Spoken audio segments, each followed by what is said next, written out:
والسلام على من لا نبي بعده وعلى آله وأصحابه الذين هم أوفوا عهده. أما بعد فأعوذ بالله من الشيطان الرجيم. بسم الله الرحمن الرحيم. ولله على الناس حج البيت من استطاع إليه سبيلا ومن كفر فإن الله غني عن العالمين. حج اسلام کی 5 عبادتوں میں سے ایک اہم عبادت ہے. ہر عبادت کی اہمیت کی اپنی اپنی وجوہ ہوتی ہیں. حج کی اہمیت کی بھی کچھ وجہ ہے.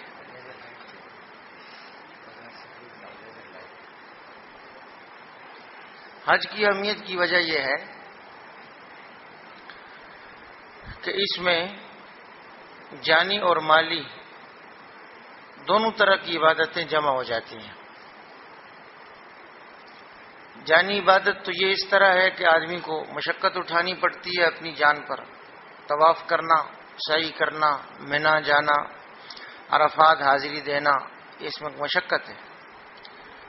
اس لیے ہمارے بڑے کہتے ہیں کہ یہ جوانی میں کر لینا چاہیے. حج کا مزہ جوانی میں ہے. ہمارے ہاں روایت چل پڑی ہے کہ آخر عمر میں حج کرتے ہیں، بڑھاپے میں ادھیڑ عمری میں کرتے ہیں. یہ تو اس وقت کرنا چاہیے جب آدمی صاحب حیثیت ہو جائے، حج کے اخراجات کا مالک ہو جائے، تو جوانی میں لطف دیتا ہے حج. مالی عبادت اس طرح ہے کہ اس پر اچھی خاصی رقم خرچ ہوتی ہے. دونوں طرح کی عبادتیں یہ مل کر انسان کو کیا فضیلت بخشتی ہیں. حدیث شریف میں آتا ہے کہ جس نے حج کیا اور آداب کا لحاظ رکھ کر کیا، ابھی وہ آداب بیان ہوں گے جن کا لحاظ رکھے حاجی تو اس کا نتیجہ کیا نکلتا ہے؟ رجع کا یومن ولدت ہو امہ. جس دن اس کو اس کی ماں نے جنا تھا، یہ معصوم بے گناہ تھا، ایسا ہی واپس ہو کر آتا ہے. حتیٰ کہ حکم دیا گیا ہے کہ حاجی جب واپس آئے تو اس کے گھر جانے سے پہلے، دنیا میں دوبارہ سے مشغول ہو جانے سے پہلے حج کے سفر کی برکتیں اور انوارات حاصل کرنے کے لیے جو لوگ حج پر نہیں گئے ان کو حکم ہے کہ جا کر اس کا استقبال کرو اور اس کو مبارکباد دو اور اس سے اپنے لیے دعائے مغفرت کرواؤ. جو خود بخشا بخشایا ہوتا ہے دوسرے کے حق میں بھی اس کی دعائے مغفرت قبول ہو جاتی ہے. تو اتنی فضیلت والی چیز ہے. لیکن شرطیں اس میں 2. ایک یہی کہ اس کو شریعت اور سنت کے مطابق کیا جائے، سیکھ کر کیا جائے، اور دوسرے سیکھنے کے ساتھ اس میں سفر کے دوران ان آداب کا لحاظ رکھا جائے جو ضروری ہیں. تو سیکھنے کا عمل تو ابھی ہم انشاءاللہ تعالی کر لیں گے. اور آداب کا خلاصہ یہ ہے کہ حقوق اللہ اور حقوق العباد اس سفر کے دوران پامال نہ ہونے پائیں. نماز نہ چھوٹے، کسی کو تکلیف نہ دے، کسی سے تیز لہجے میں بات نہ کرے، کسی سے کوئی ناگوار چیز پیش آ جائے تو اللہ کے لیے اس پر صبر کر لے، معاف کر دے. یہ حقوق اللہ اور حقوق العباد کا خیال جب رکھتا ہے آدمی تو امید بند جاتی ہے کہ اس کا یہ محنت کامیاب ہو گئی اور اس کا حج مبرور ہو گیا.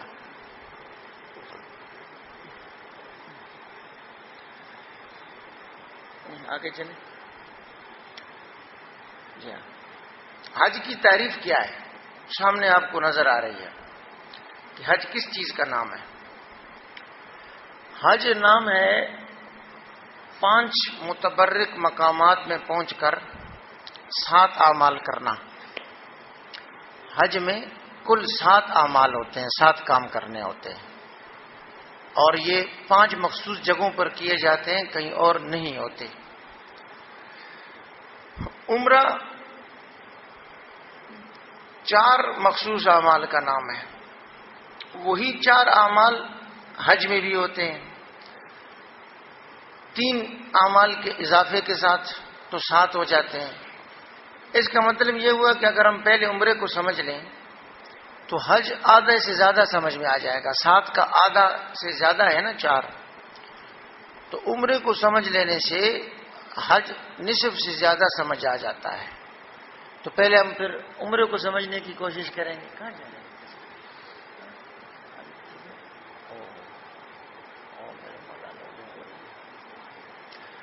عمرہ کس چیز کا نام ہے؟ عمرہ 4 چیزوں کا نام ہے. یہی 4 چیزیں حج میں بھی ہوتی ہیں. ان میں سے پہلی اور چوتھی چیز تو عمرے کے آغاز اور اختتام کی علامت ہے.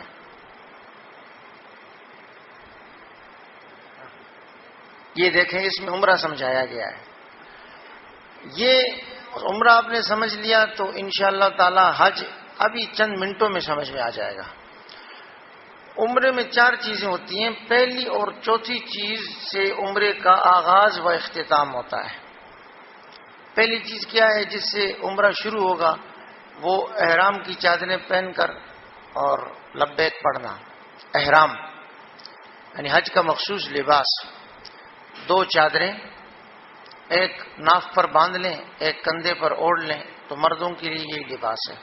خواتین کے لیے وہ لباس ہے جو وہ عام پہنتی ہیں، بس شوخ رنگ کا نہ ہو، چست نہ ہو، اور اس لباس کے اوپر انہوں نے عبا پہنا ہوا ہو اور چہرے پر نقاب لیا ہوا ہو جو چہرے سے نہ ٹکرائے.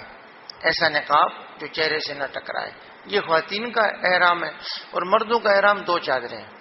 کفن والا لباس کہ انسان پوری دنیا سے ہٹ کٹ کے آخرت کی فکر کے لیے تھوڑی سی فقیری اختیار کرے، خرقہ پوشی اختیار کرے.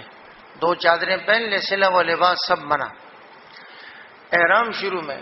اور اختتام پر عمرے کا کیا ہوتا ہے؟ حلق، بال منوانا. جیسے بچے کے بال منوائے جاتے ہیں کہ ایک نئی زندگی شروع کی اور گناہوں کا بوجھ ختم کیا اس نے اپنے جان سے. جو ظلم کیا تھا اپنے اوپر وہ بوجھ ختم کیا. تو عمرے کی ابتدا میں کیا ہوتا ہے جی؟ احرام. اور اختتام پر کیا ہوتا ہے جی؟ حلق. حلق کے معنی سر منڈوانا یا بال کتروانا. کتنے کتروانا؟ جتنی انسان کی انگلی کے 3 حصوں میں سے ایک حصہ ہوتا ہے، 1 پورے کے برابر. تھوڑے سے کینچی سے ایسا کرنے سے نہیں، کم از کم 1/4 سر کے بال انگلی کے 1 پورے کے برابر یہ کتروائے جائیں. اور افضل اور بہتر یہ کہ حلق کیا جائے، بالکل سر مونڈ دیا جائے تاکہ آدمی ایک نئی زندگی پھر شروع کرے. تو عمرے کے شروع میں ہوتا ہے اس کے آغاز کی علامت کے طور پر احرام، اور اس کی تکمیل اور اختتام کی علامت ہوتی ہے حلق، سر منڈوانا. بیچ میں 2 اصلی کام ہوتے ہیں عمرے کے بیچ میں. عمرے کے بیچ میں 2 اصلی کام ہوتے ہیں، طواف اور سعی. طواف اور سعی کیا چیز ہے؟ بہت آسان ہے ان کا سمجھنا کہ طواف نام ہے بیت اللہ کے گرد 7 پھیرے لگانے کا، اور سعی نام ہے صفا اور مروہ 2 پہاڑیوں کے درمیان 7 چکر لگانے کا. بس 7 پھیرے بیت اللہ کے گرد اور 7 چکر صفا مروہ کے درمیان، طواف اور سعی، اس کا نام ہے عمرہ. اب یہ کتنی چیزیں ہوں گی عمرے میں جی؟ 4 چیزیں ہوں گی. دیکھیں سامنے، عمرے کا آغاز ہوتا ہے احرام سے. نمبر 1 کہ آدمی غسل کرے، حجامت بنائے، پاک صاف ہو کر سلے ہوئے کپڑے سب اتار دے. سلے ہوئے کپڑے کا مطلب کرتا شلوار اور بنیان، زیر جامہ، یہ موزے جو اوپر ٹخنوں تک آئیں، یہ سب چیزیں بنا. سر بھی نہیں ڈھانکنا ہے، ننگے سر اور بغیر سلے ہوئے کپڑے کے. جیسے ایک آدمی کسی خاص مطلب کے لیے پریشان ہو زیادہ، اس پر کسی چیز کی دھن طاری ہو تو اس کو اپنا آپ بھول جاتا ہے. کھانا کب کھایا، کپڑے کب بدلے، وہ پکڑ پکڑ کے اس کو بٹھا کے کھلاتے ہیں. اور جو صدمے میں ہو، سوگواری میں ہو، اس کو خود بھوک نہیں لگتی، خود اس کو ہوش نہیں رہتا اپنا. تو یہ کیفیت اپنے اوپر طاری کرنی ہوتی ہے عمرے والے نے کہ آخرت کا کیا بنے گا. دنیا تو جیسی تیسی گزر گئی، تو آخرت کے مراحل بہت مشکل ہیں. نہ اس میں کوئی سفارش کام آتی ہے، نہ اس میں کوئی سودا بازی کام آئے گی، نہ اس میں کوئی چیز آدمی بدلے میں فدیے میں دے سکے گا، کچھ نہیں. تو آخرت کے معاملات کو درست کرنے کے لیے تھوڑا سا دیوانگی کی صورت اختیار کرنا، سلے ہوئے کپڑے اتار کے بس 2 چادریں. پہلی چیز احرام. اور چوتھی چیز دیکھ رہے ہیں آخری میں نمبر 4 پر، حلق یا قصر. حلق کہتے ہیں سر منوانے کو، بال منوا ڈالنے کو بالکل، اور قصر کہتے ہیں چھوٹا کرنے کو. اس لیے وہاں استرا بھی بنا ہوا ہے، کینچی بھی بنی ہوئی ہے. تو ان 2 چیزوں کے درمیان میں اصل 2 چیزیں ہیں، طواف اور سعی. طواف بیت اللہ سامنے آپ کے، اس کے گرد یہ اس کا ایک کنارہ ہے جہاں حجر اسود نصب ہے. وہاں پر آپ دیکھ رہے ہیں کہ 7 لکیریں بنی ہوئی ہیں اور 7 قدموں کے نشانات شروع ہو رہے ہیں کہ حجر اسود سے شروع کر کے واپس حجر اسود تک 7 چکر لگانے کو طواف کہتے ہیں. جب طواف مکمل ہو جائے گا دوسری چیز تو تیسری چیز آ جائیں، صفا اور مروہ 2 پہاڑیوں کی علامتیں دی گئی ہیں، ان کے درمیان 7 چکر لگانے ہیں. جب صفا سے شروع کریں گے مروہ تک پہنچیں گے 1 چکر ہو جائے گا. ایسا نہیں ہے کہ صفا سے مروہ پھر مروہ سے واپس صفا 1 چکر ہو، نہیں ایسا نہیں ہے. طواف میں تو حجر اسود سے شروع کریں گے، حجر اسود پر پہنچیں گے تو 1 چکر ہے، لیکن سعی میں صفا سے شروع کر کے واپس صفا پر 1 نہیں ہے، صفا سے مروہ تک 1، پھر مروہ سے صفا تک دوسرا. اس ترتیب سے جب ہوگا تو پہلا، تیسرا، 5واں اور 7واں چکر جو طاق عدد میں ہے یہ کہاں سے شروع ہوگا جی؟ صفا پہاڑی سے. اور دوسرا، چوتھا اور چھٹا جو جفت عدد میں چکر ہوگا یہ کہاں سے شروع ہوگا جی؟ تو سعی اس چیز کا نام ہے. طواف اور سعی بیچ میں، اور احرام شروع میں، اور سر منوانا یا بال کتروانا آخر میں. ان 4 چیزوں کا کیا نام ہے جی؟ عمرہ.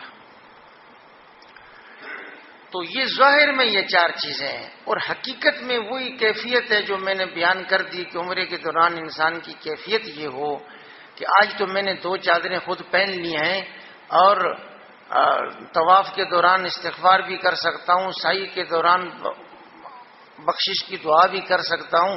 کل جب مجھے 2 چادریں پہنا دی جائیں گی تو ہل بھی نہیں سکوں گا، زبان بھی حرکت نہیں کرے گی، اور کوئی استغفار کوئی چیز کام نہیں آئے گی اس وقت. تو اس دھن کے ساتھ آدمی یہ 4 کام کرے کہ اللہ تعالیٰ راضی ہو جائیں اور میری بدعمالیوں کی شامت مجھ سے ختم ہو جائے. اس کیفیت، حقیقی کیفیت یہ پیدا ہو جائے انسان میں، تو اس کے ذریعے سے پھر عمرے کے درجات اور فضیلتیں بہت بڑھ جاتی ہیں.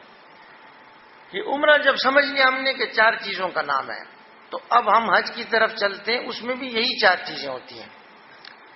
حج کے شروع میں بھی احرام ہوتا ہے، اور حج میں ایک جگہ جا کر سر منوانا ہوتا ہے. یہ دونوں چیزیں حج میں بھی ہوتی ہیں.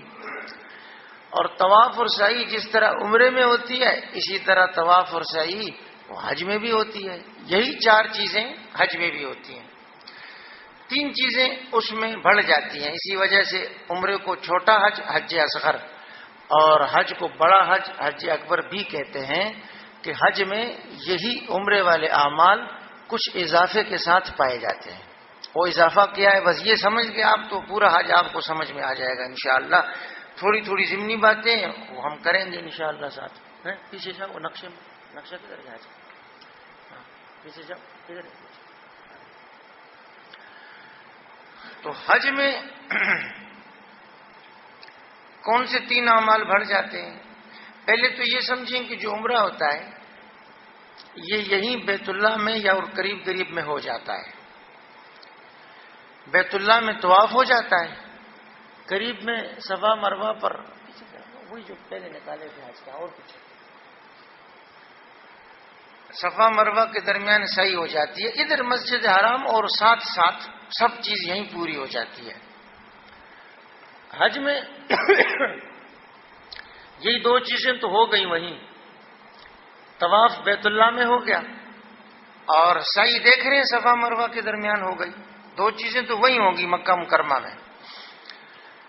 اس کے بعد پھر جو 3 اضافی چیزیں ہیں وہ 3 الگ الگ مقامات پر ہوتی ہیں۔ وہ کیسے کہ بیت اللہ سے تھوڑا شمال کی طرف نکلیں تو 3 وادیاں آتی ہیں ترتیب سے، بس ان کا نام اور محل وقوع آپ سمجھ لیں گے تو آپ کو کبھی وہاں جا کر انشاءاللہ پریشانی نہیں ہوگی، ورنہ آدمی چونکہ رش میں ہوتا ہے تو اس کو آخر تک سمجھ ہی نہیں آتی کہ منا کہاں تھا، مزدلفہ کہاں تھا، عرفات کب گئے، ہم پتہ ہی نہیں چلتا ہے اس کو۔ بیت اللہ میں طواف اور سعی کے بعد جب آپ دائیں طرف نکلتے ہیں تو 3 اور پیچھے جاؤ، 3 وادیاں آتی ہیں۔ پہلی کا نام ہے منا، دوسری کا نام ہے مزدلفہ، تیسری کا نام ہے عرفات۔ منا، مزدلفہ، عرفات۔ منا اور مزدلفہ قریب قریب ہے، بیچ میں ایک وادی سی ہے، جیسے پہاڑوں کے درمیان پانی بہنے سے تھوڑی سی کچی ندی سی بن جاتی ہے، یہ ایسی وادی ہے، اور ویسے ان کے درمیان فاصلہ نہیں ہے۔ منا اور مزدلفہ پیدل ایسے چلے تو مزدلفہ چلے گئے، ادھر آئے تو منا میں واپس آ گئے، حتیٰ کہ اب منا کے خیمے وہ بڑھتے بڑھتے مزدلفہ تک چلے گئے ہیں۔ تو وہ علماء کا کہنا یہ ہے کہ جب مسجد میں جگہ نہ ہو، باہر روڈ پر کوئی نماز پڑھے تو ثواب اس کو جماعت والوں کے جیسے ساتھ ملے گا۔ جب جگہ نہیں ہے، مسجد چھوٹی ہے، علاقے والوں کی وسعت نہیں ہے، تو منا میں اب جگہ چھوٹی پڑ گئی ہے، تو مزدلفہ میں بھی ادھر اگر خیمے لگا لیے جاتے ہیں اس مجبوری سے کہ منا میں جگہ نہیں ہے، جگہ ہو تو پھر اجازت نہیں ہوتی ایسی چیزوں کی، تو وہ بھی کوئی ایسا حرج کی بات نہیں ہے۔ بس حرج کی بات یہ ہے کہ منا میں جگہ اس لیے چھوٹی پڑی کہ حجاج کرام زیادہ ہو گئے، سہولتیں زیادہ ہے نا۔ پہلے تو یہاں بمبئی سے جہاز چلتا تھا تو یمن کی بندرگاہ عدن پر 1 مہینے میں جا کر پہنچتا تھا، پھر عدن سے چلتا تھا تو جدہ جا کے 1 ہفتے میں پہنچتا تھا، پھر جدہ میں 2-2 3-3 دن جہاز میں پانی کے کھڑے رہتے تھے، جب اجازت ملے گی تو کشتیوں میں بیٹھ کر نیچے اتریں گے، اور پھر جدہ میں جب سرزمین حرم میں پہنچ گئے تو 60 میل کا سفر یہ 2-3 دن میں اونٹوں پر پورا کر کے تو حرم شریف پہنچتے تھے۔ یہ مشکل کام تھا، صبر آزما۔ اب تو ادھر سے بیٹھے تو 4 گھنٹے کے بعد اتر گئے، جا کر ادھر سے نکلے تو بس میں بیٹھے تو گھنٹے 1.5 میں حرم شریف پہنچ گئے۔ تو حاجیوں کی آمد ہو گئی ہے زیادہ۔ حرج کی بات یہ ہے کہ آداب کا لحاظ نہیں ہے، اور مسائل اور احکام اور طریقہ حج یہ سیکھ کر نہیں جاتے۔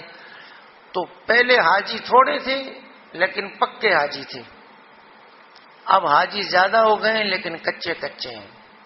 جیسے پہلے مسجدیں کچی تھیں، نمازی پکے تھے، اللہ کے حکم سے 8 وقت کی نماز پڑھتے تھے، یعنی اشراق اور چاشت اور اوابین تہجد یہ بھی نہیں چھوٹتا تھا۔ اب مسجدیں پکی ہو گئی ہیں، نمازی کچے ہو گئے ہیں، تو اس پر محنت کرنی چاہیے کہ نمازی بھی پکے ہو جائے، حاجی بھی پکے ہو جائے۔ محنت کا طریقہ یہ ہے کہ اس کو اچھی طرح سیکھا جائے، پھر وہاں جا کر آدمی جیسے چلہ کوئی کاٹتا ہے نا تو وہ اپنی زبان کا خیال کرتا ہے، نظر کا خیال کرتا ہے، کان کا خیال کرتا ہے کہ اگر غلط بات ہو گئی چلہ خراب ہو جائے گا۔ تو حج کو اگر اس طرح سے ریاضت کے ایک چلے کے طور پر گزارا جائے، واللہ حاجی کے دیکھنے والے بھی محسوس کرتے ہیں کہ اس کا حج قبول ہو چکا ہے۔ ایسے اثرات ہوتے ہیں انسان پر، معمولی محنت نہیں ہے جو وہاں جا کر ہوتی ہے، بڑی برکت والے کام ہیں۔ یہ دیکھیں جی، مسجد حرام میں طواف ہوا اور صفا مروہ کے درمیان سعی ہوئی، 2 کام تو وہی تھے جو عمرے میں تھے۔ آگے 3 وادیاں ہیں، منا، مزدلفہ، عرفات۔ منا مزدلفہ قریب قریب ہے، عرفات تھوڑا 3 کلومیٹر تقریباً کے فاصلے پر ہے۔ تو ان 3 وادیوں میں ایک ایک اضافی کام ہوگا تو پھر 4 اور 3 کتنے ہو جائیں گے حج کے کام جی؟ 7 ہو جائیں گے۔ منا میں کیا ہوتا ہے جی؟ منا میں یہ 3 اعمال لکھے ہوئے ہیں، منا میں یہ 3 اعمال لکھے ہوئے ہیں، یہ اسی ترتیب سے کرنے پڑتے ہیں۔ رمی کے معنی شیطان کو کنکری مارنا، قربانی کے معنی کہ جانور ذبح کرنا جیسے یہاں ذبح کرتے ہیں، ایک چھوٹا یا بڑے کے ایک حصہ، اور حلق کے معنی وہی عمرے والا کام، سر منوانا۔ مزدلفہ میں کیا کرتے ہیں جی اور عرفات میں کیا کرتے ہیں؟ دونوں میں ایک ہی کام ہے. مزدلفہ میں وہی کام تھوڑے وقت کے لیے ہے، عرفات میں وہی کام ذرا زیادہ وقت کے لیے ہے. کام ہے وقوف. وقوف کے معنی ہوتے ہیں جم کر کسی جگہ پر اپنے مقصد کی حصول تک پڑے رہنا، کھڑے رہنا، مانگتے رہنا، ہلنا نہیں جگہ سے، ٹلنا نہیں ہے. جب تک مقصد پورا نہیں ہوگا تو اس وقت تک در نہیں چھوڑیں گے. تو مزدلفہ میں بھی یہی وقوف ہوتا ہے، اور اس کے دوران میں دعائیں ہوتی ہیں، مناجات ہوتے ہیں، استغفار ہے، رونا دھونا ہے.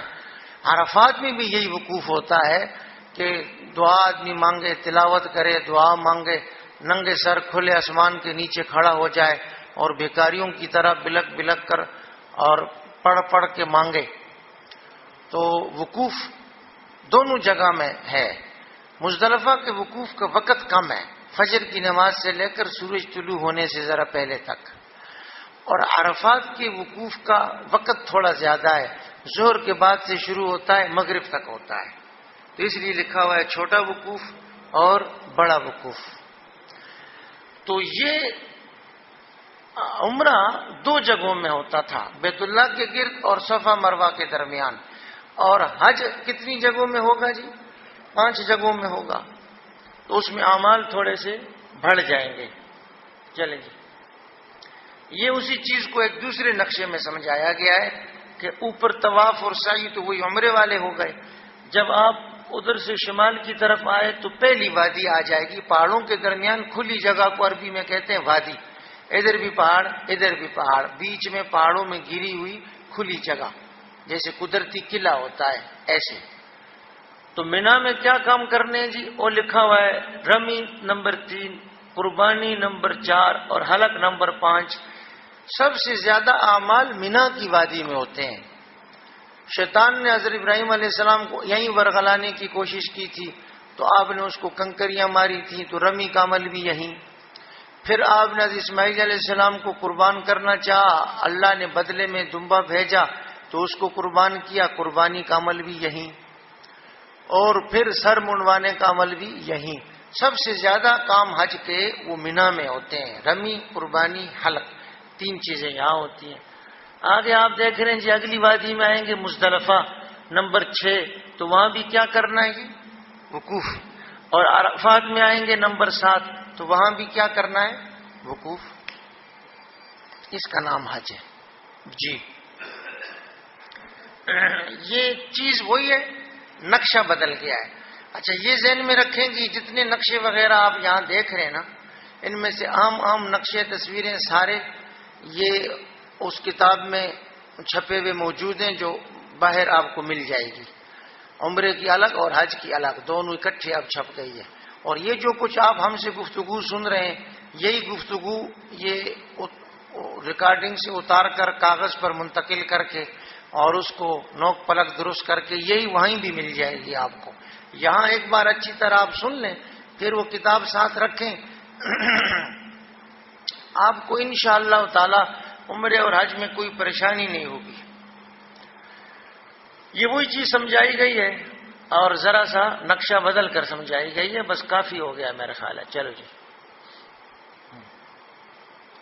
یہ دیکھیں حج کا عمل یہاں احرام سے شروع ہوا. ہاں جزاک اللہ.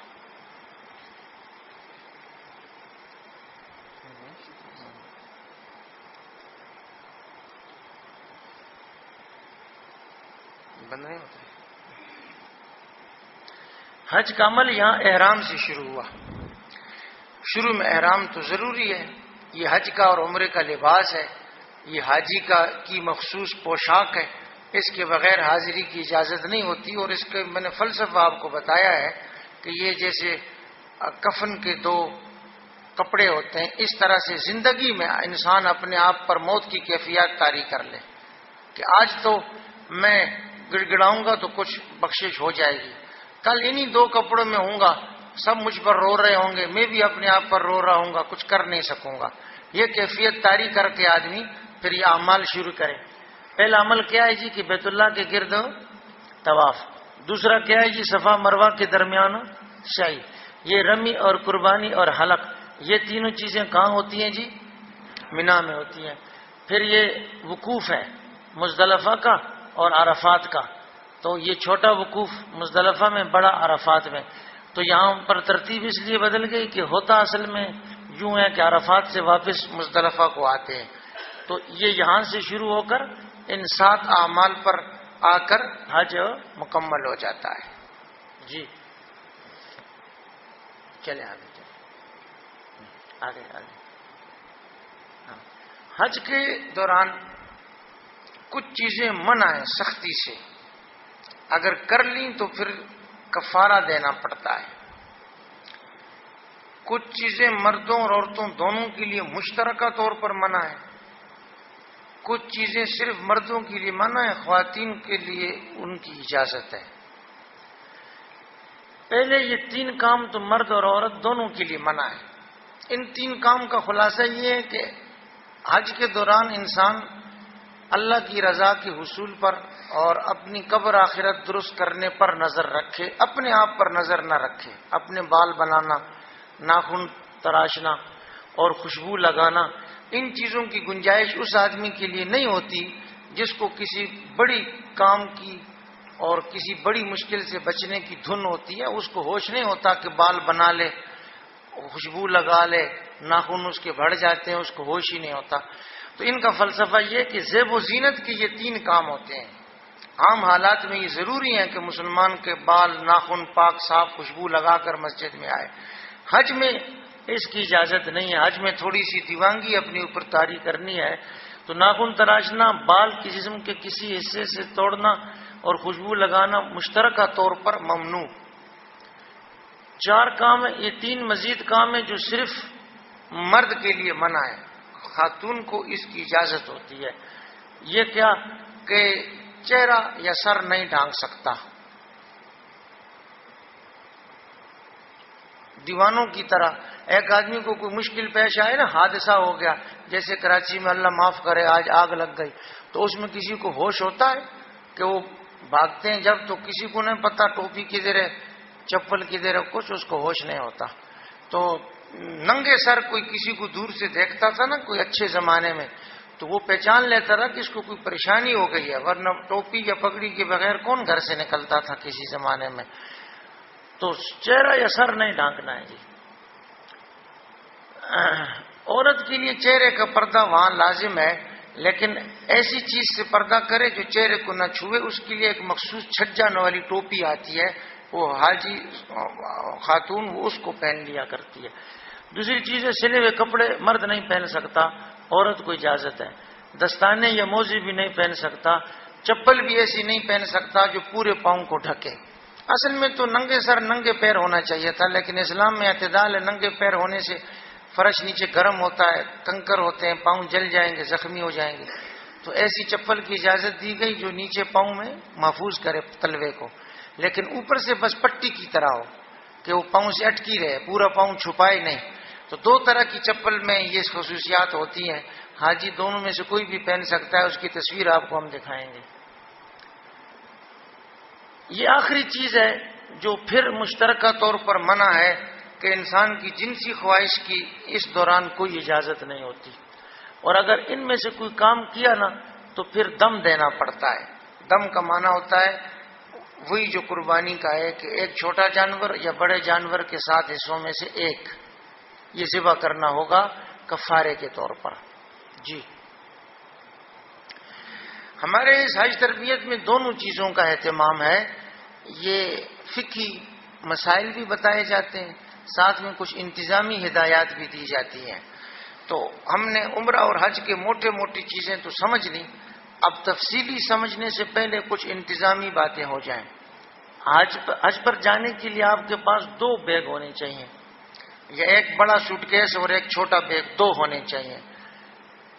یہ بڑا بیگ وہاں پر حرم شریف میں آپ کی رہائشگاہ میں رہ جائے گا، اور جب آپ جائیں گے منا مزدلفہ عرفات جب آپ جائیں گے تو یہ چھوٹا بیگ پھر آپ کے ساتھ ہوگا، جس میں ایک جوڑا کپڑا ہوگا، چھوٹا موٹا سامان، کاغذات، ہلکی پھلکی رقم، بس یہ آپ کے پاس ہوگی۔ 3 دن تک آپ کا سامان اس میں رہے گا، اس لیے 2 بیگ آپ کے پاس ہونے چاہیے۔ اور دوسری ضروری چیز ہے کہ حج کے مستند مسائل کی کتابیں آپ کے پاس ہوں تاکہ حج شریعت کے مطابق ہو۔ یہ 2-3 کتابیں آپ کو دکھا دی گئی ہیں اور ایک کتاب آپ کو ابھی یہاں بھی مل جائے گی۔ چلیں جی، ہاں، یہ حج اور عمرہ کی الگ الگ تھی، اس سال اکٹھی کر دی ہیں دونوں کو، اور عرض کر دیا کہ یہ جتنے کچھ یہاں آپ نقشے تصویریں دیکھ رہے ہیں، بیان سن رہے ہیں، اس میں سے عام باتیں وہاں موجود ہیں۔ قانونی کاغذات اور شناختی دستاویزات جو ہوتی ہیں ان کو بہت سنبھال کر احتیاط سے رکھیں، اور اگر کوئی آپ کے ساتھ معمر دیہاتی ہیں تو ان کا بھی خیال کریں کہ یہ چیزیں ان سے کہیں گم نہ جائیں، پھر بہت پریشانی ہوگی۔ چلیں گے، احرام کس چیز کا نام ہے؟ 2 چادریں، یہ لٹھے کی بھی ہوتی ہیں اور تولیے کی بھی ہوتی ہیں، جس کو جس میں سہولت ہو۔ تو پنجاب میں تو کوئی مسئلہ نہیں ہوتا کہ چادر کیسی باندھی جاتی ہے، کراچی میں ہمیں بہت مشکل ہوتی ہے، خاص کر مہمان حضرات کو سمجھانا کہ چادر کیسے باندھی جاتی ہے، انہوں نے زندگی میں کبھی باندھی ہی نہیں ہے، وہ تو پاجامہ پہنتے ہیں۔ تو یعنی پاجامہ کا مطلب کہ وہ شلوار میں تو پھر بھی رسی باندھتا ہے نا آدمی، وہ پاجامے میں وہ بھی نہیں باندھنی پڑتی، تو ان کو بڑی مشکل ہوتی ہے کہ کس طرح سے ہم ان کو سمجھائیں کہ چادر بدن پر ٹھہرے گی کیسے۔ آپ لوگ تو ماشاءاللہ چادر باندھ کر، ہم ایک جنازے میں شریک تھے تو وہ قبر کی کھدائی بھی چادر باندھ کے کر لیتے ہیں، جنازہ بھی اٹھا لیتے ہیں، چادر ہم بھی باندھ لیتے ہیں، لیکن کم از کم قبر کھدائی کا کام، جی کشتی کبڈی کا کام چادر پہن کے نہیں کر سکتے ہم۔ آپ حضرات تو ماشاءاللہ سب کر لیتے ہیں۔ تو یہ 2 طرح کی چادریں ہیں، جس قسم کی دل چاہے پہنی جا سکتی ہے۔ اس کی جو کنارے ہیں نا، یہ دھاگے نکل رہے ہیں، کناروں کو اگر کوئی سیلے تو اس کی اجازت ہے۔ یہ جو سلا ہوا کپڑا پہننا منع ہے، اس سے مراد یہ ہے کہ انسانی جسم کی ساخت کے مطابق سلا ہوا پہننا منع ہے۔ جیسے بنیان انسان کی جسم کی برابر سلی ہوئی ہوتی ہے نا، چادر کے کنارے سیلیں آپ تو ہے تو وہی چادر، اور انسانی جسم کی ساخت کے مطابق تو نہیں ہے۔ اگر 2 چھوٹی چادریں ملا کر بیچ میں سے سی کر کوئی ایک کر لے تو وہ بھی منع نہیں ہے، اجازت ہے، کیونکہ ہے تو وہ پھر بھی چادر ہی۔ جی یہ ہے جناب، ایک چادر کندھے پر لپیٹنی ہے اور ایک چادر کمر پر باندھنی ہے، اور ایک چپل ایسی پہننی ہے کینچی والی چپل کہ جس سے پیر کے بیچ میں والی ہڈی، یہ پیر غلط ہے، بیچ ہے، یہاں انسان کے پیر میں ادھر ہڈی ہوتی ہے ابری ہوئی، 2 ہڈیاں تو اوپر ہے نا ٹخنے کی، دائیں بائیں 2، یہ نہیں، اس سے نیچے یہاں پیر کی پشت پر ہڈی ہوتی ہے 1، یہ نہ چھپے۔ جی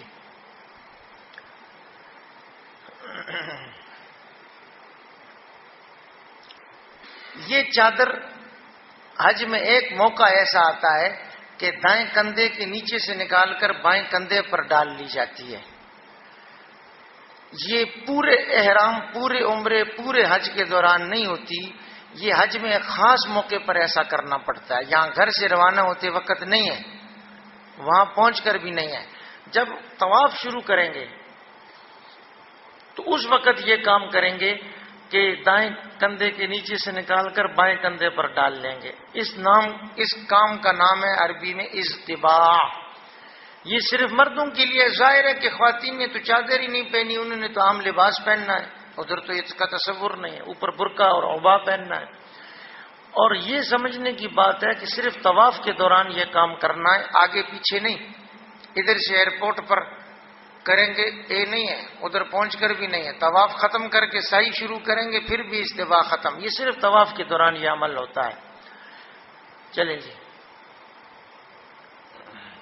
یہ خواتین کا وہ چھجے والا نقاب ہے جو ان کی پردے کی شرط بھی پوری کرتا ہے اور یہ شرط بھی پوری کرتا ہے کہ وہ پردہ نقاب چہرے کو نہ لگے۔ یہ وہ ٹوپی ہے خواتین کی، یہ سفید رنگ کی ہے، زیادہ واضح نظر آتی ہے۔ جی یہ دوسری طرف سے ہے، یہ ٹوپی سر پر رکھ لے نا خواتین، بال بھی محفوظ، سامنے چھجے کے اوپر سے نقاب ہے اور چہرہ بھی غیر کی نظروں سے محفوظ۔ جی یہ عبا اوپر پہننی چاہیے، جو کپڑے پہنے اس کے اوپر عبا پہنے اور جسم پر، اور اوپر سر پر یہ ٹوپی پہنے، اس کے بغیر چلے جانا، حرم شریف چلے جانا منا مزدلفہ عرفات میں بڑی کوتاہی کی بات ہے۔ یہ پردہ فرض ہے خاتون پر، اور جو چیز یہاں فرض ہے حرم شریف میں اس کا ثواب بھی زیادہ ہو جاتا ہے، نہ کرنے کا گناہ بھی زیادہ ہو جاتا ہے۔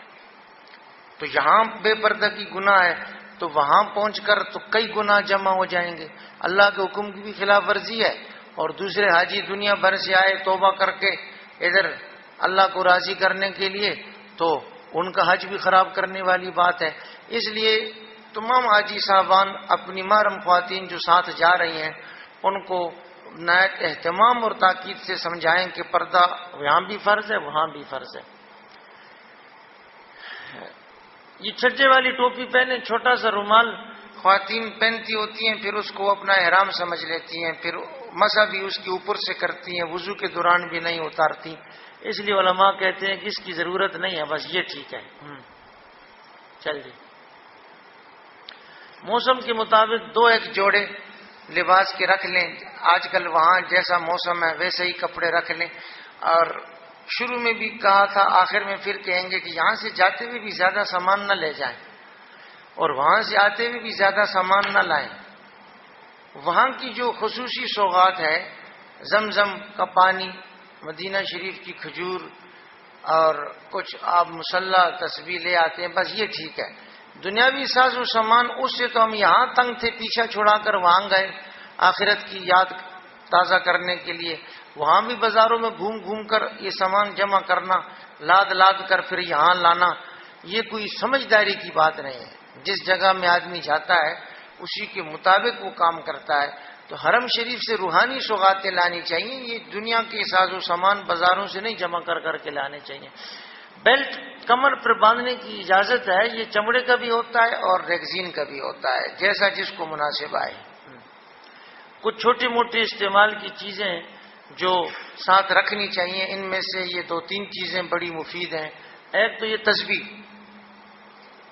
اس کو عربی میں اس کا نام ہے مذکرہ، انسان کو یاد دلاتی رہتی ہے کہ بھائی ادھر حرم شریف میں جو تم کو عمرے میں 15 دن اور حج میں کوئی 30 دن 25 دن 40 دن مل گئے، یہ زندگی کا قیمتی ترین وقت ہے، اس کو ضائع نہ کرو۔ تو آدمی بھول جاتا ہے، تسبیح اس کو پھر یاد دلاتی ہے کہ مسنون تسبیحات پڑھو۔ ایک مرتبہ ادھر لا الہ الا اللہ پڑھتا ہے تو حرم شریف میں 1,00,000 مرتبہ کا ثواب ہے بھائی، تو اس کو کیوں ضائع کرتے؟ پڑھتے رہو، اس کو پڑھتے رہو، اٹھتے بیٹھتے تسبیحات پڑھتے رہو، درود شریف، استغفار، تیسرا کلمہ، مسنون تسبیحات پڑھتے رہو۔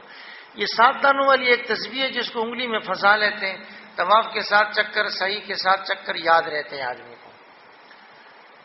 یہ مسواک ہے، بڑی برکت والی چیز ہے، جتنا منہ صاف ہوگا آدمی کا اتنا ہی اس کے منہ سے نکلنے والے ذکر کے کلمات کو الیہ یصعد الکلم الطیب، فرشتے قریب آتے ہیں اس ذکر کے کلمات کو لے جانے کے لیے۔ منہ میں بدبو ہو پھر فرشتے نہیں آتے قریب۔ جی، یہ ایک سفری چٹائی ہوتی ہے، یہ بہت کام آتی ہے وہاں پر، خاص کر منا مزدلفہ عرفات میں تو آدمی ایسے خانہ بدوشوں کی طرح ہوتا ہے، کوئی چیز نہیں ہوتی، تو بیٹھنے کے لیے، دسترخوان کے لیے، لیٹنے کے لیے یہ سفری چٹائی ایک رکھ لی جائے۔ پانی کی بوتل اگر کندھے میں آدمی لٹکا لے، حرم شریف جائے تو زمزم ہی پیے، اور باہر آئے تو اس بوتل کو بھر کر لے آئے، زمزم پیتا رہے، منا مزدلفہ عرفات میں بھی ساتھ زمزم لے جائے، تو یہ پانی بڑی برکت والا ہے اور بہت سے اس میں فضائل وارد ہوئے ہیں۔ تو بعض حضرات تو ادھر جتنے دن رہتے ہیں دوسرا پانی پیتے ہی نہیں، زمزم ہی پیتے رہتے ہیں۔ یہ 2 قسم کی چپلیں جو حاجی پہن سکتا ہے، انسان کے پاؤں میں ادھر ہڈی ہوتی ہے، یہ نہیں چھپنی چاہیے، تو اس کی 2 طریقے کی اب چپل ہو سکتی ہے، یہ پٹی آگے ہے، یہ پٹی پیچھے ہے، بیچ میں خالی ہے، یہ ایسے کینچی بنی ہوئی ہے تو بیچ سے خالی ہے، دونوں میں سے جس طرح کی بھی چپل ہو پہن سکتے ہیں۔ حرم شریف میں جاتے ہیں تو چپل کو اگر کھلا رکھتے ہیں، حرم شریف میں گندگی پھیلنے کا خطرہ ہے، ایک تھیلی میں ڈال لی جاتی ہے۔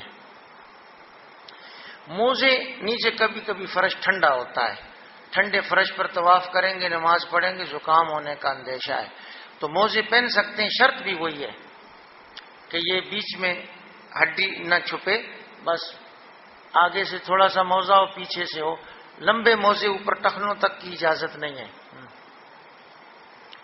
چلیں گے، ہاں چلیں گے تسبیحات میں. تو نماز کی تکبیر اولیٰ کے ساتھ پابندی کرنی چاہیے. حرم شریف میں نماز نہ چھوٹے، جماعت کی نماز تکبیر اولیٰ کے ساتھ. مدینہ منورہ جا کے تو 40 نمازیں 8 دن تک پابندی سے آپ پڑھ لیتے ہیں، تو یہ بہت بڑی فضیلت کی بات ہے کہ نفاق سے بری ہونے کا اس کو سند مل جاتی ہے. اب ایک انتظامی ہدایت یاد رکھیں جی، کہ آپ کوشش کریں کہ اپنے لیے بھی اور دوسرے حجاج کے لیے بھی سہولت مہیا کریں، مشکل نہ پیدا کریں، نظم و ضبط کا مظاہرہ کریں. پوری دنیا سے مسلمان آئے ہوئے ہوتے ہیں اور پوری دنیا کی نظر ہوتی ہے ان کی عبادت پر. اگر وہاں پر کوئی میری آپ کی غلطی سے کوئی بھگدڑ مچ جاتی ہے، نقصان ہو جاتا ہے، تو پورے دنیا کے مسلمانوں کے لیے یہ ذرا شبکی کی بات ہوتی ہے. تو حج تربیت ہم اسی لیے بہت اہمیت سے کرواتے ہیں اور اس میں مسائل کے ساتھ ساتھ چند انتظامی باتیں بھی سکھاتے ہیں کہ بھائی آپ خود سے سہولت مہیا کرو. آپ دیکھ رہے ہو کہ ابھی جہاز میں چڑھنا ہے تو خود سے قطار بنا لو، اور آپ دیکھ رہے ہو کہ ابھی کاغذات اس کو دکھانے ہیں تو کاغذات نکال کر ہاتھ میں اس کو ایسے سیدھا کر کے دو، تاکہ جتنی جلدی وہ دیکھے گا اتنی جلدی آپ فارغ ہوں گے، پیچھے دوسرے بھائی کی باری آ جائے گی. آپ ہوٹل میں سامان اپنا طریقے سے رکھیں، چولہے کو طریقے سے استعمال کریں، بجلی کی چیزیں طریقے سے استعمال کریں. یہ ویسے تو ساری زندگی کے آداب ہے. حضور علیہ السلام نے صحابہ کو سکھائے کہ رات کو سوتے وقت چراغ بجھا کر سویا کرو، چوہا آئے گا بتی کھینچے گا آگ لگا دے گا گھر میں. تو اس زمانے میں جیسے یہ رات کو چراغ بجھانا چوہے کے اس سے بچنے کے لیے تھا، تو اس زمانے میں یہ جتنی ہدایات ہوتی ہیں حفاظتی، یہ سب اسی حدیث کی ضمن میں آتی ہیں. تو ہمارے مسلمان بھائی سمجھتے نہیں اس بات کو کہ ہمارا دین وہ دنیا کی تمام چیزیں سکھاتا ہے. تو پھر حادثات ہوتے ہیں، جیسے کل کراچی میں آتش زدگی ہو گئی، اتنے سارے لوگ جان سے گئے. تو حرم شریف میں ایسا کوئی کام نہ کریں کہ وہاں پر کسی کے لیے مشکل پیدا ہو. آپ استنجا کے لیے جاتے ہیں خود سے پانی بہا کر آئیں، دوسرا بعد میں جائے اس کو نفرت نہ آئے، کراہت نہ آئے. یہ چیزیں خود سے سمجھنے کی ہیں. چلیے چلیں، اور بھی چلے آگے. جب آپ ادھر جدہ جا کر اتریں گے تو اب حرم شریف کی زمین کے قریب آپ پہنچ گئے. جدہ سے مکہ مکرمہ کے درمیان 60 میل کا فاصلہ ہے. 28 میل جب رہ جاتے ہیں تو حرم شریف کی حدود شروع ہو جاتی ہیں. تو اب آپ نے کیا کرنا ہے جی؟ قرآن شریف نے بتایا ہے کہ حاجی کو 3 چیزوں کا لحاظ رکھنا ہے. پہلی چیز لا رفسا، انسان کے اندر ایک جنسی خواہش پائی جاتی ہے جو بہت مضبوط خواہش ہے. سب خواہشوں میں سے مضبوط ترین، اس پر قابو پانا یہ ولایت ہے. تو حج کے دوران آدمی اپنی نظر پر، خیال پر، ہر چیز پر پیرا لگائے. یہ تصویر جو ہاتھ میں ہے نا، یہ اس کو اللہ کی یاد دلاتی رہے، یہ اس کے نفس کی خواہش اس پر غالب نہ آئے. پہلی چیز تو یہ کہ آپ اپنا پیرا خود لگائیں. دوسری لا فسوقا، کہ اللہ تعالیٰ کی نافرمانی نہیں ہونے دینے، حقوق اللہ کی خلاف ورزی نہ ہو. میں نے شروع میں کہا حقوق اللہ کی خلاف ورزی نہ ہو، ہر طرح کے گناہ سے بچیں. تیسری لا جدالہ، کسی سے لڑائی جھگڑا نہ کریں. یہ 3 نکاتی ایسا لایا عمل ہے کہ تمام دنیا سے جو حاجی آتے ہیں اگر ایسا کرے نا، واللہ حج بھی مقبول ہو جائے، مبرور ہو جائے، اور مسلمانوں کے اتحاد و اتفاق کی ایک عالمی سطح پر ایک خوبصورت شکل سامنے آ جائے. یہ تینوں ہدایات اس لیے سختی سے دی گئی ہیں. لا رفث، دنیا بھر سے خواتین آئی بھی ہوتی ہیں، پردہ نہیں کرتی. لا فسوقا، انسان وہاں پہنچ کر شیطان کی کوشش ہوتی ہے کہ اس کا حج ضائع ہو جائے تو وہ اس کو گناہ پر آمادہ کرتا ہے.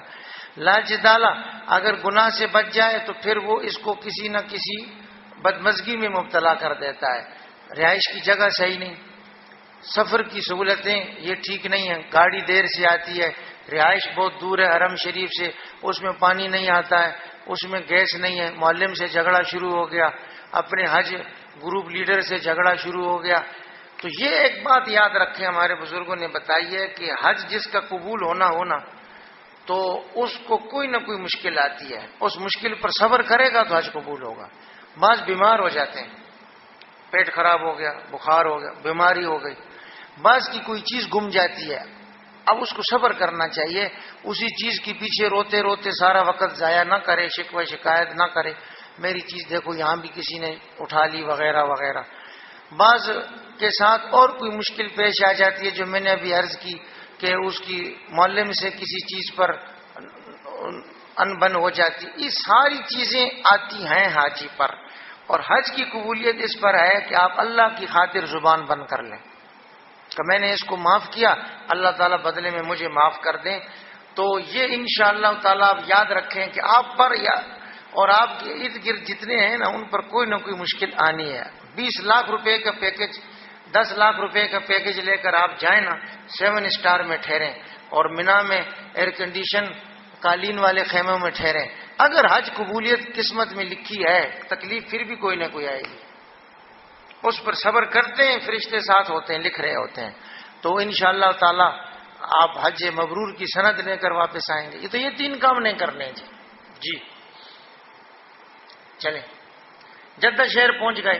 اب جدہ شہر جب پہنچیں گے تو آپ ایک بات یہاں سے ذہن میں بٹھا لیں کہ حاجی کا خیال ہوتا ہے کہ بس میں اترا اور مجھے فرشتے آئیں گے، وہ ہاتھوں ہاتھ لیں گے، باہر نکال کر ایک بڑی سجی ہوئی شاہی گاڑی میں بٹھائیں گے، سیدھا حرم شریف جا کے اتاریں گے۔ تو بھائی جس وقت آپ پہنچتے ہیں نا، اسی وقت سینکڑوں اور حاجی 20 پروازوں کے ذریعے سے آ رہے ہوتے ہیں۔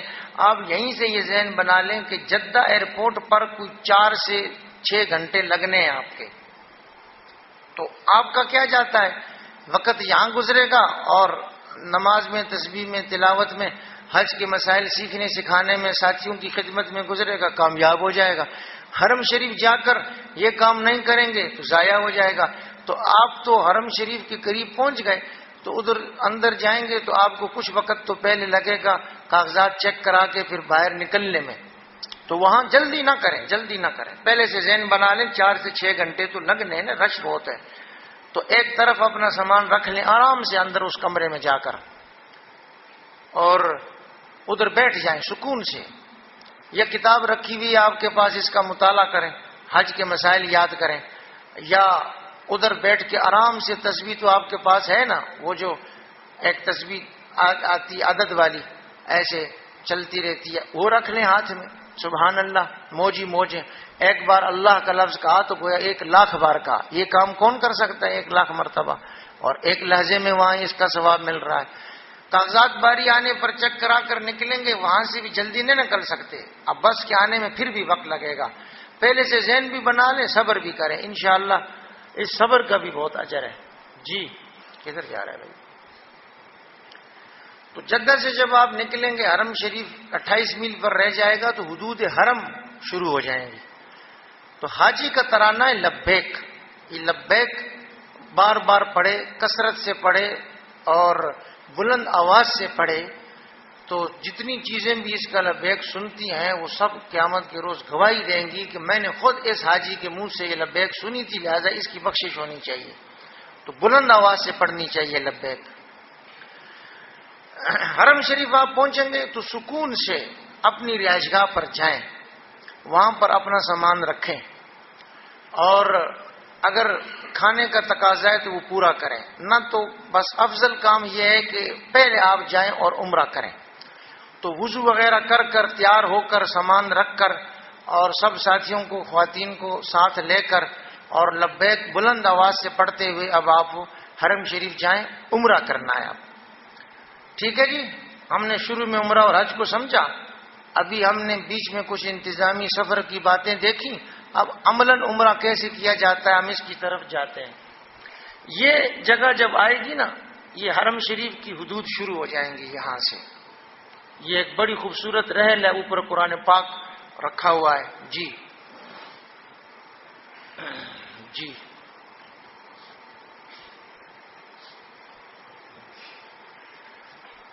یہ حرم شریف آپ پہنچیں گے، مسجد حرام کا ایک نقشہ ذہن میں رکھ لیں تو آپ کو انشاءاللہ ہمیشہ سہولت رہے گی۔ حج ہو یا عمرہ ہو، طواف و سعی یہی ہوتا ہے. یہ بیت اللہ ہے، اس کے گرد طواف ہوتا ہے. یہ جو خالی اور کھلی جگہ ہے جس پر چھت نہیں ہے، یہ مطاف کہلاتی ہے، طواف کی جگہ. یہ نیچے جو پرانی عمارت ہے یہ ترکی کے دور کی بنی ہوئی ہے، خلافت عثمانیہ کے زمانے کی بنی ہوئی ہے، اور آج کی سعودی تعمیر سے کئی حوالے سے ممتاز ہے. یہ نیچے جو نظر آ رہی ہے، یہ پیلے پیلے رنگ کے یہ جو ستون ہے، اس کے اوپر جو یہ تعمیر بنی ہوئی ہے یہ سعودی دور کی پہلی تعمیر ہے. یہ جو اضافات ہو گئے ہیں یہ سعودی دور کے دوسرے اضافات ہیں. خیر، عموماً پاکستانی حضرات کی رہائش جہاں ہوتی ہے اس کے اعتبار سے ان کو یہ دروازہ ملتا ہے. اس دروازے سے آپ آئیں گے اندر تو طواف تو شروع کرنا ہے حجر اسود سے، لیکن مطاف میں آپ حجر اسود کے پاس سے یہاں پہنچ کر نہیں داخل ہو سکتے. وہاں رش ہوتا ہے، طواف شروع کرنے والوں کا بھی، طواف ختم کرنے والوں کا بھی. یہاں سے نہ داخل ہو، جہاں سے جگہ ملے نا یہاں سب سے زیادہ جگہ ملے گی، ادھر سے داخل ہو جائیں، چلتے چلتے طواف کرنے والوں کے ریلے میں شامل ہو جائیں، پھر اس میں چلتے چلتے حجر اسود کے سامنے پہنچ جائیں، اب طواف شروع کریں. وہیں سے اترنے کی کوشش کی تو گھنٹے 2 گھنٹے میں بھی نمبر نہیں آئے گا. خیر، یہ حرم شریف کے اس وقت 4 دروازے ہیں. ہر دروازے کی علامت یہ ہے کہ اس پر کتنے مینار ہیں؟ 2. یہ ایک مینار یہ علامت رکھی گئی ہے صفا پہاڑی کی، اوپر گنبد ہے بڑا، اور یہ مروہ کے اوپر بھی گنبد ہے چھوٹا. تو یہ 9 مینار بن جاتے ہیں. 8 تو دروازوں کے ہیں اور 9 یہ صفا پہاڑی کا ہے. طواف یہاں پر ہوگا، عمرے کے دوران آپ طواف کریں گے، پھر طواف سے فارغ ہو کر آپ آ جائیں گے صفا پر، 7 چکر یہاں لگائیں گے. تو اس مروہ کے دروازے سے نکلتے ہی سامنے حلق کرنے والے بیٹھے ہوتے ہیں، حلق کروا لیں گے. عمرہ مختصراً یوں پورا ہو جاتا ہے کہ احرام باندھ کر ادھر سے داخل ہوئے، یہاں طواف کیا، ادھر سعی کی، سر منڈوایا، عمرہ تو ہو گیا. یہ مختصر ہے. اب تفصیل سے آئیے. یہ ایک نقشہ ذرا اوپر سے دیکھ لیں، یہ وہی نقشہ ہے جی. یہ وہ دروازہ تھا، یہ جدید تعمیر ہے. یہ طواف کرنے والے نظر آ رہے ہیں. تو ادھر حجر اسود کے سامنے رش زیادہ ہے نا، ہاں ادھر سے خالی خالی ہے. اور یہ سعی کی جگہ ہے. یہ جو سفید سفید ٹائلیں، سفید سفید، یہ حرم شریف کا صحن ہے، باہر کی کھلی جگہ ہے. یہ ذرا اور قریب سے جی. یہ جب حج کا پورا مکمل جب رش ہوتا ہے تو اس طرح سے پھر تل دھرنے کی جگہ نہیں ہوتی جی. تو یہ بڑے زبردست مناظر ہیں. اس سے ایمان انسان کا تازہ ہوتا ہے، کیونکہ دنیا کی جتنی اقوام ہیں نا جو ترقی کر گئی ہیں اور ہم ان سے مرعوب رہتے ہیں ہر وقت، اور جتنے ترقی یافتہ ہو جائیں لیکن ان کے جو اللہ کا گھر اور نبی کا روضہ یا مقدس مقامات ہیں ہی نہیں ان کے پاس. روتے روتے مر جائیں قیامت تک، نہ کتاب محفوظ ہے، نہ روزہ محفوظ ہے، نہ گھر محفوظ، کچھ چیز نہیں ہے. نہ امریکہ کے پاس، نہ یورپ کینیڈا کے پاس، خالی. مسلمان جتنے بھی پسماندہ ہو جائیں یہ چیزیں ان کے پاس ہیں. تو اس طرح کے مناظر جہاں ہمارا ایمان بڑھاتے ہیں وہاں ان لوگوں کو سخت حسد میں مبتلا کرتے ہیں. میں آپ کو سچ بات بتاتا ہوں، اندر سے یہ بہت حسد کرتے ہیں. ہماری کم عقلی ہے کہ ہم اندر سے ان سے مرعوب رہتے ہیں، احساس کمتری میں رہتے ہیں، جبکہ در حقیقت وہ ہم سے جلتے رہتے ہیں. یہ سچ بات میں آپ کو بتاتا ہوں جی. چلیں آگے چلیں، بولیں. ہاں جی دیکھیں جی، عمرے کے لیے جب آپ داخل ہوں گے اس طرح کے 2 مینار والے کسی دروازے سے آپ داخل ہوں گے تو اندر جا کر بیت اللہ پر جب پہلی نظر پڑے گی یہ دعا کی قبولیت کا وقت ہے. راستے سے ہٹ کر جو دل میں آئے دنیا آخرت کی بھلائیوں کی دعا کریں. یہ ایسے آپ کو نظر آئے گا بیت اللہ پہلی بار. اللہ تعالیٰ سب کو دکھائے. تو یہ زندگی میں جب یہ لمحہ آئے نا تو پہلے سے سوچ کر رکھیں کہ کیا دعا کرنی ہے. دنیا آخرت کی بھلائیاں جو یہاں پر نیک لوگوں نے مانگی ان کو اپنے لیے کہیں کہ یہ وہ بھی میرے حق میں قبول ہو جائیں. یہ اب آپ دعا کر کے اور طواف والوں میں شامل ہو کے چلتے چلتے حجر اسود کے سامنے آپ پہنچے. اب آپ نے طواف شروع کرنا ہے. تو تفصیل سے سمجھنا ہے کہ طواف کیسے شروع ہوتا ہے. تو اس کے لیے جی حجر اسود کے بوسے سے یا حجر اسود کی طرف ہاتھ کو اشارہ کر کے اس کے بوسے سے طواف شروع ہوتا ہے. اب آپ دیکھیں جی حجر اسود کے سامنے آپ کھڑے ہو جائیں گے.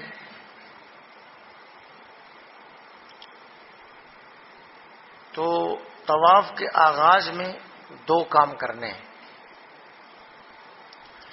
اور طواف جب ختم ہو جاتا ہے تو پھر 3 کام کرنے ہوتے ہیں. یہ ذہن میں رکھ لیں کہ طواف عمرے کا ہو، حج کا ہو یا نفلی طواف ہو، 3 ہی طرح کے طواف ہوتے ہیں. تینوں کا طریقہ ایک ہی ہے کہ حجر اسود کے سامنے جب آپ کھڑے ہو جائیں گے تو پہلا کام ہے استقبال آگے، اور دوسرا کام ہے استلام. یہ 2 کام طواف سے پہلے ہوتے ہیں طواف کے آغاز میں. اب واپس آئیں، استقبال کیسے کہتے ہیں؟ استقبال کہتے ہیں جی جس طرح نماز میں دونوں ہاتھ کانوں تک اٹھاتے ہیں نا جی، اس طرح دونوں ہاتھ کانوں تک اٹھانا اور یہ کلمات پڑھنا جو آپ کو کتاب کے آخری صفحے پر لکھے ہوئے مل جائیں گے. یہ چند دعائیں تو ضروری یاد کرنی ہیں لبیک کی طرح. بسم اللہ اللہ اکبر لا الہ الا اللہ وللہ الحمد والسلام علی رسول اللہ. تو اللہ کی بڑائی، رسول صلی اللہ علیہ وسلم پر سلام، یہ کہہ کر پھر دونوں ہاتھ نیچے چھوڑ دینے ہیں جیسے رکوع کے بعد نیچے چھوڑ دیتے ہیں. یہ پہلا کام سمجھ میں آ گیا جی. طواف سے پہلے استقبال. دوسرا کام ہے استلام، کہ جب آپ نے پہلی بار دونوں ہاتھ اٹھا لیے کانوں کی لو تک جیسے نماز میں اٹھاتے ہیں اور یہ کلمات پڑھے. نماز میں تو صرف اللہ اکبر کہہ کر ہاتھ باندھ لیتے ہیں، اس میں یہ بسم اللہ اللہ اکبر آخر تک پڑھ کر ہاتھ چھوڑ دیں گے. دوسری بار جب ہاتھ اٹھائیں گے تو سینے کے سامنے ایسے کر کے رکھیں گے جیسے کہ حجر اسود پر آپ رکھ رہے ہیں، اور پھر ان ہاتھوں کو اپنی طرف کر کے ہتھیلی کو چوم لیں گے. اس کا نام ہے استلام. پیچھے بچہ پیچھے. یہ دونوں ہاتھ، یہ دوسرا عمل ہو رہا ہے استلام. دونوں ہاتھ کیے حجر اسود کی طرف اور دونوں ہاتھوں کو پھر اپنی طرف کر کے چوم لیا، تو یہ ہو گیا استلام. ہر طواف کے شروع میں استقبال بھی ہے، استلام بھی ہے. استقبال کے معنی جیسے نماز کے شروع کرنے کے لیے دونوں ہاتھ اٹھا کے تکبیر پڑھتے ہیں، بالکل ایسا یہاں بھی ہے تھوڑے سے فرق کے ساتھ. استلام کے معنی حجر اسود کی طرف ہاتھوں کا اشارہ کر کے ان ہاتھوں کو چوم لینا. حجر اسود کے قریب نہ جائیں آپ، ان دنوں میں جائیں جن دنوں میں رش کم ہو. اگر کسی کو دھکا لگے گا، پاؤں پر پاؤں آئے گا تو اس کو تکلیف پہنچے گی، یا کسی غیر محرم خاتون سے جسم ٹکرائے گا تو سخت گناہ ہوگا. حجر اسود کے سامنے ایسا گناہ ہو رہا ہے، کسی مسلمان کو تکلیف دے رہا ہے، تو لہذا دور سے ہی استقبال کا عمل کر لیں. جی اب اس میں دیکھیں دونوں عمل بتائے گئے ہیں. یہ استقبال کر رہا ہے، دونوں ہاتھ کانوں تک اٹھا کے حجر اسود کی طرف سینہ کر کے کھڑا ہو گیا ہے، اور یہ بسم اللہ اللہ اکبر پڑھ کے یہ الفاظ پڑھ کے اس نے پھر یہ ہاتھ چھوڑ دیے. یہ استلام ہو رہا ہے کہ دونوں ہاتھ حجر اسود کی طرف کیے پھر ان کو چوم لیا. تو یہ استقبال اور یہ استلام، یہ دونوں کام ہر طواف سے پہلے ہیں. آپ پہلے عمرہ کریں گے، اس میں بھی، حج کے طواف میں بھی، جب نفلی طواف عام کپڑوں میں کیا جاتا ہے پھر اس میں بھی. یہ 2 عمل طواف کے شروع میں. جی اب طواف شروع ہو گیا. یہاں حجر اسود تھا، یہاں سے چلے تو یہ حتیم کے باہر سے طواف ہوتا ہے، اندر نہیں. اندر کبھی جا کر موقع ملے تو نفل پڑھ لیں، طواف باہر سے ہوتا ہے. ذرا سا اب طواف کو پھر سمجھ لیں. خانہ کعبہ کے 4 کنارے ہیں، ان میں سے یہ کنارے میں حجر اسود ہے اور یہ ساتھ والے کنارے میں رکن یمانی ہے. رکن یمانی. حجر اسود پر کیا کرتے ہیں جی؟ یہاں سے طواف کا آغاز کرتے ہیں. ایک کام کون سا والا، اس کام کو کیا کہتے ہیں جی؟ آپ بتائیں نا ذرا سا. استقبال، جیسے نماز میں کوئی نیت باندھتا ہے ایسے ہی کام ہے یہ، تھوڑے سے فرق سے. اور اس کام کو کیا کہتے ہیں جی؟ ہاتھ ایسا کرنا، چومنا، اس کو کہتے ہیں استلام. یہاں سے حجر اسود سے طواف شروع ہو جاتا ہے. تو ایسے چلتے چلتے چلتے اور یہاں سے گھوم کر جب یہاں پہنچتے ہیں تو یہ رکن یمانی پر پہنچ جاتے ہیں. جب یہاں پہنچ جاتے ہیں تو یہاں کیا کرنا ہے؟ یہاں بس یہ دایاں ہاتھ اگر قریب جا سکیں تو لگانا ہے، چومنا نہیں ہے. اور یہاں آدمی آسانی سے قریب چلا جاتا ہے، لیکن یہاں سے آگے پھر یہ جگہ اور حجر اسود تک پہنچنا یہ ذرا کافی مشکل ہوتا ہے. خیر، تو حجر اسود سے تو طواف شروع ہوتا ہے، یہ دو کام ہوتے ہیں. اور رکن یمانی پر یہ صرف دایاں ہاتھ ملنا ہے، چومنا نہیں ہے اس کو. بس یہاں سے لے کر یہاں تک یہ دعا پڑھنی ہے جو نماز میں پڑھی جاتی ہے، ربنا آتنا فی الدنیا حسنہ وفی الآخرۃ حسنہ وقنا عذاب النار. تھوڑی سی گریوی ہو جائے. گریوی کا مطلب سمجھتے ہیں یہ لوگ؟ ہاں، ہوٹل میں جیسے کھانے کے تو پیسے ہوتے ہیں نا، گریوی مفت میں ہوتی ہے.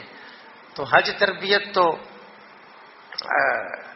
کیا چیز ہے، باقاعدہ اعلان ہوا ہے، لیکن گریوی بغیر اعلان کے. وہ بھی ہمارے ایک دوست ہیں، وہ کافی مشہور انجینئر ہیں، کیا ہیں، ان کے دو بیٹے ہیں. ایک بیٹا ماشاءاللہ سے حافظ ہے، عالم ہے، اللہ کے راستے پر چل رہا ہے، اور ایک بیٹے کو انہوں نے انجینئر بنایا ہے. تو وہ کہتے ہوتے ہیں کہ یہ جو میرا انجینئر بیٹا ہے نا، یہ ربنا آتنا فی الدنیا حسنہ ہے، یہ دنیا میں حسنہ ہے یہ. اور وہ جو حافظ عالم ہے، اللہ کے راستے میں چلتا رہتا ہے، تو وہ فی الآخرۃ حسنہ ہے. اور بیوی کی طرف اشارہ کر کے کہتے ہیں وقنا عذاب النار. ہاں، تو خاتون سن رہی ہیں؟ نہیں سن رہی ہیں؟ اوہو، تو مشکل ہو جائے گی. تو چلو ان کی دلجوئی کے لیے بھائی، تو بات یہ، آپ ایسا نہیں کرنا، آپ کے نا عذاب النار نہ کہنا اپنے اپنے خواتین کو. ہاں، ورنہ وہ کہیں گے کراچی سے مفتی آیا تھا، یہ سکھا کر گیا ہمارے شوہروں کو. جی خیر صاحب، تو یہاں سے لے کر یہ یہاں رکن یمانی تک، اس کے بیچ میں تو یہ والی دعا ہے. اور حجر اسود سے لے کر ایسے جا کر یہاں تک کون سی دعا ہے جی؟ اور تیسرا کلمہ. ٹھیک ہے، جو مسنون دعائیں ہیں نا طواف کے دوران، وہ یہ ہے کہ 3 حصے میں طواف کے یہ تیسرا کلمہ ہے، اور اس چوتھے حصے میں نماز والی دعا ہے. اس کے علاوہ جو لکھی ہوتی ہیں دعائیں پہلے طواف میں دوسرے طواف میں، یہ صحیح احادیث سے ثابت نہیں ہیں. اور یہ دعائیں پڑھنے کی جگہ نہیں ہے، دعائیں مانگنے کی جگہ ہے. کتاب میں دیکھ کر جب آپ پڑھتے ہیں تو خشوع خضوع دل سے رخصت ہو جاتا ہے، دل کی رقت، آنکھوں کی نمی، اور یہ اصل چیز ہے جو دعا کی قبولیت میں اثر انداز ہوتی ہے. یہ نام ہے جی طواف کا. اور یہ آپ سمجھ گئے جی کہ طواف کی ابتدا میں کیا ہوتا ہے، یہ 2 کام. درمیان میں کیا ہوتا ہے، ذرا اس کو سمجھنا ہے. درمیان کا ایک کام تو یہ ہے استوا، جو بھی آپ نے سمجھا کہ مردوں کے لیے ہے. اس میں کیا ہوتا ہے، دایاں کندھا ننگا کر لیا جاتا ہے، بغل کے نیچے سے چادر گزار کر بائیں کندھے پر ڈال لی جاتی ہے. تو یہ پورے طواف میں ہوتا ہے 7 چکروں میں، طواف سے پہلے بھی نہیں، طواف کے بعد بھی نہیں. یہ رمل، یہ طواف کے بیچ میں ایک کام ہے. اس کے معنی ہوتے ہیں سینہ اکڑا کر پہلوانوں کی طرح چلنا. یہ 7 میں سے صرف پہلے 3 چکروں میں ہوتا ہے. اور یہ بات سمجھ میں آتی ہے خود بخود کہ یہ رمل اور استباح صرف مردوں کے لیے، خواتین کے لیے نہیں ہے. استباح تو اس لیے نہیں ہے کہ خواتین کہاں چادر پہنتی ہیں، اور رمل اس لیے نہیں ہے کہ ان کو اس طرح سے اجازت نہیں ہے. مردوں کے لیے بس یہ حکم ہے کہ وہ اکڑ کر چلیں، اور 3 چکروں میں بس، بقیہ 4 میں نہیں. اور فلسفہ اس کا وہی ہے کہ حضور علیہ الصلوۃ والسلام جب عمرۃ القضاء کے لیے آئے تو ادھر مشرکین پہاڑوں پر کھڑے دیکھ رہے تھے. انہوں نے کہا ازناہم حما یثرب، کہ یثرب کے یعنی مدینہ منورہ کے بخار نے تو ان کو کھا لیا ہے، یہ تو کمزور ہیں، ان کو تو جنگ میں ہم آسانی سے زیر کر لیں گے. تو حضور نے صحابہ سے کہا میں جیسے آگے آگے چلتا ہوں ویسے میرے پیچھے چلو. 3 چکروں تک آپ نے ایسا کیا. بس کافروں نے دیکھ لیا کہ نہیں ہماری غلط فہمی ہے، بقیہ 4 چکروں میں آپ نے امت کو یا اور صحابہ کو مشکل میں نہیں ڈالا. اس کا نام ہے رمل اور اشتباہ.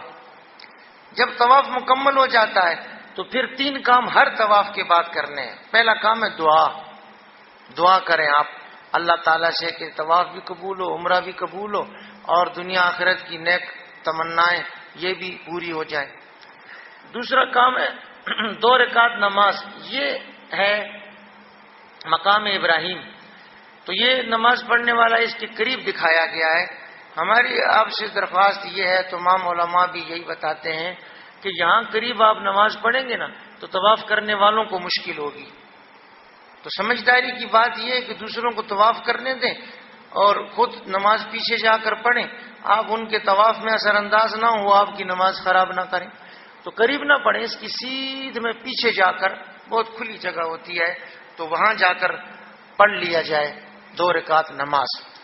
تیسرا کام ہوتا ہے ہر طواف کے بعد زمزم کا کنواں یہاں ہے، حجر اسود کی سیدھ میں ادھر ہے.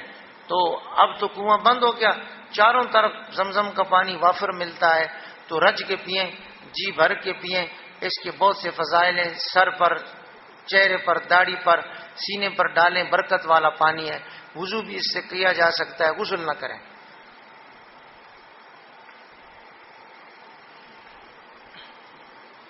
تو یہ ہے جی طواف تفصیلی، کہ کچھ کام اس کی ابتدا میں ہے، کچھ درمیان میں ہے، کچھ انتہا میں ہے. ابتدا میں کیا ہے جی؟ یہ اور درمیان میں کیا ہے؟ رمل اور استوا. رمل کے معنی پہلوانوں کی طرح چلنا، استوا کے معنی دایاں کندھا، یہ دیکھیں نا، اس کا دایاں کندھا اس کو کھلا رکھنا. اور یہ صرف مردوں کے لیے ہے. آخر میں یہ 3 چیزیں، شروع کی 2 چیزیں، یہ مرد عورت سب کے لیے ہیں. دعا کریں آپ، اور نماز 2 رکعت پڑھیں، اور زمزم پئیں. جی اب آ جائیں جی، اسی چیز کو ایک اور انداز میں سمجھتے ہیں، کیونکہ طواف کی ضرورت عمرے میں بھی ہے، پھر حج میں بھی ہے، پھر نفلی طواف میں بھی ہے. تو اس لیے اس کو ہم بدل کر سمجھاتے ہیں کہ جب آپ بیت اللہ پہنچیں گے نا تو یہاں سے آپ کھڑے ہو کر حجر اسود کے سامنے استقبال اور استلام کریں گے. دیکھیں لکھا ہوا ہے طواف ہمیشہ حجر اسود سے شروع ہو کر اور حجر اسود ہی پر ختم ہوتا ہے. اور ہر طواف میں 1 مرتبہ استقبال اور 8 مرتبہ استلام ہوتا ہے. وہ کیسے کہ 1 مرتبہ استلام تو ہو گیا شروع میں، پھر جب چکر لگا کے واپس حجر اسود کے سامنے پہنچیں گے تو دوبارہ استقبال کرنا ہے. ہر چکر میں استقبال کرنا ہے. تو 7 چکروں میں 7 استقبال اور اختتام پر 8واں استقبال. تو ہر طواف میں کتنے مرتبہ استقبال ہو گیا؟ 8 مرتبہ. 7 مرتبہ تو 7 چکروں میں نا، یہ لکھا ہوا 1 2 3 4 7 چکر، 7 استلام. جب 7ویں چکر میں آ کر یہاں پہنچیں گے تو طواف ختم ہو گیا نا. 8واں چکر نہیں شروع کرنا ہے، تو طواف کے خاتمے پر 8واں استلام کرنا ہے. آخر میں 3 ضمنی کام ہیں جی. ملتزم کی سیدھ میں دعا کرنا، مقام ابراہیم کی سیدھ میں 2 رکعت پڑھنا، زمزم پینا. تو اس چیز کا نام ہے طواف. طواف میں جی وضو واجب ہے. وضو اگر ٹوٹ جائے تو آپ یاد کر لیں کہ کون سے چکر میں کہاں وضو ٹوٹا تھا. بس وہ تسبیح تو آپ کے ہاتھ میں ہے 7 دانوں والی، تو آپ چلے جائیں وضو کر کے واپس آ کر اسی چکر کی اسی جگہ سے شروع کر لیں جہاں سے ٹوٹا تھا. طواف کے دوران پڑھتے رہیں حجر اسود سے رکن یمانی تک 3 کلمہ، اور رکن یمانی سے حجر اسود تک نماز والی دعا. چلیے جی،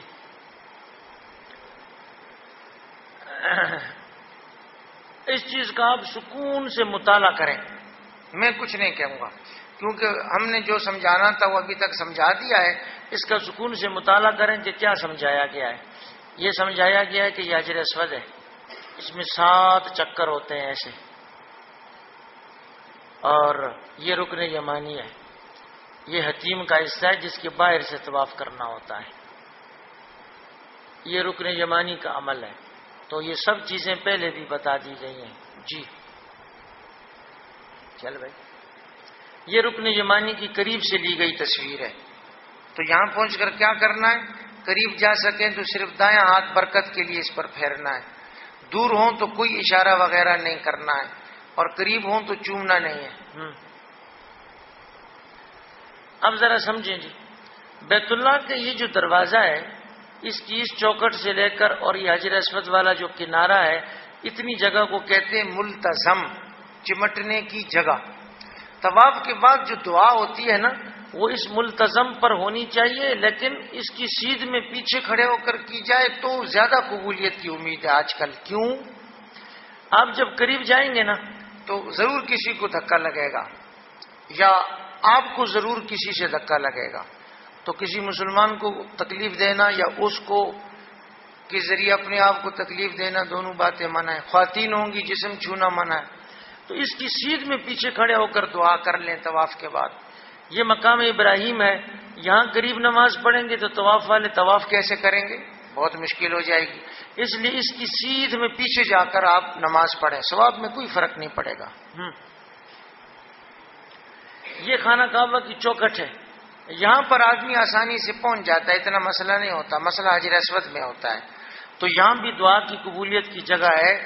15 جگہ ایسی ہیں جہاں دعا قبول ہوتی ہے حرم شریف کے سفر میں، تو 15 جگہ آپ کو آخر میں اکٹھی بتائیں گے۔ یہاں الگ الگ چند آ گئی ہیں۔ حجر اسود پر دعا قبول ہوتی ہے، ملتزم پر، یہاں خانہ کعبہ کی چوکٹ پر دعا قبول ہوتی ہے، زمزم پیتی وقت دعا قبول ہوتی ہے۔ جی، تو طواف کے بعد تیسرا کام ہے زمزم پینا۔ یہ حجر اسود کے سامنے ادھر پہلے کنواں تھا، نیچے یہاں اوپر ادھر لکھا ہوا تھا کہ ادھر کے نیچے کنواں ہے، تو لوگ وہاں جا کر نماز پڑھنے میں خاص ثواب سمجھتے تھے، انہوں نے نشانی ختم کر دی۔ یہ تصویر پرانی ہے، اب نہیں وہاں کوئی نشانی ملے گی۔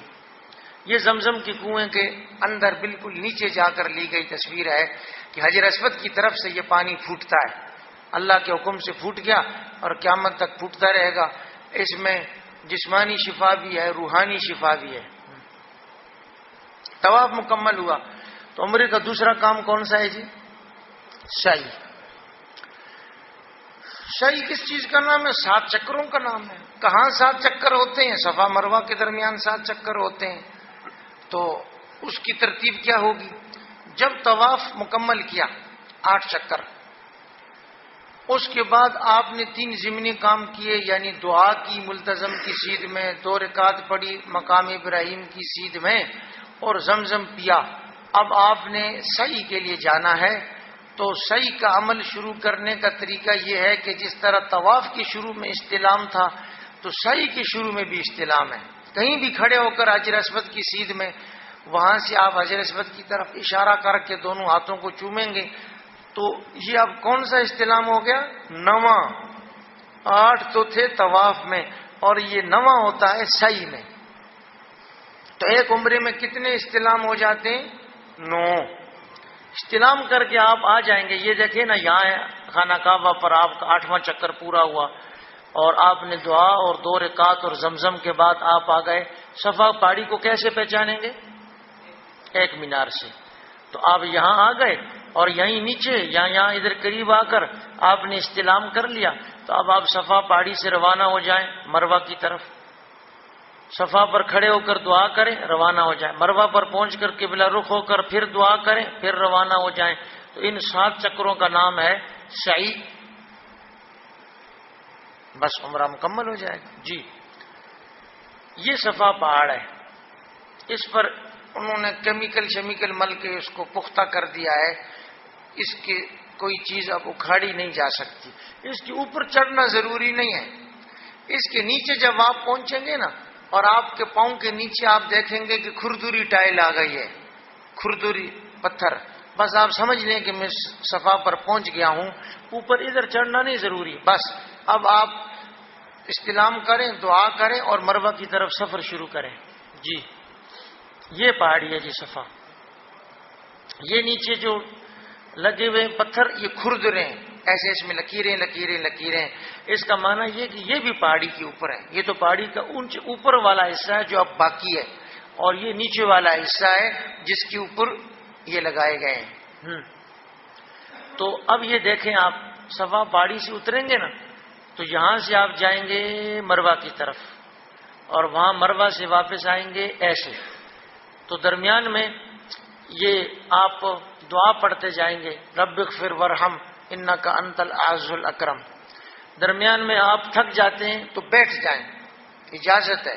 زمزم ہوتا ہے یہاں بھی ادھر بھی، زمزم پانی پئیں، آرام سے سکون سے سانس لیں اور پھر چلنا شروع کر دیں.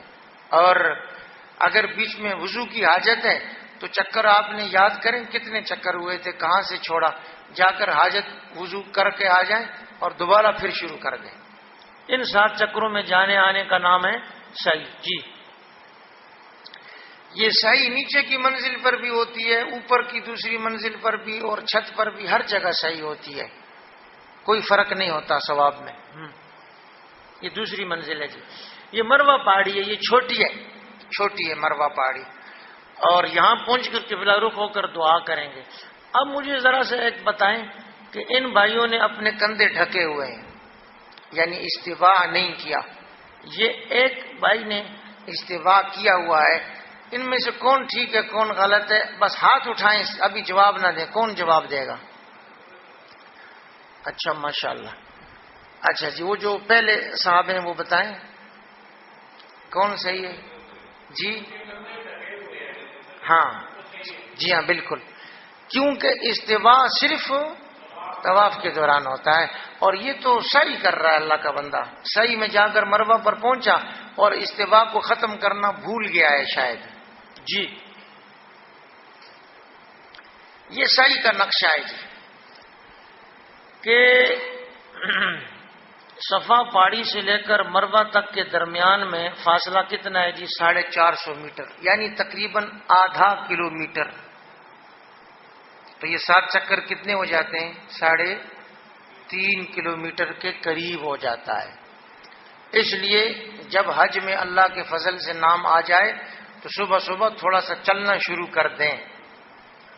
اکٹھے وہاں جا کر طواف کریں گے تو 1.5 میل وہ بھی 1 میل کے قریب وہ بھی ہو جاتا ہے. پھر یہاں پر 3.5 کلومیٹر، تو اکٹھے 3-4 کلومیٹر چلیں گے، مشکل نہ ہو، تھوڑا چلنا پھرنا شروع کر دیں.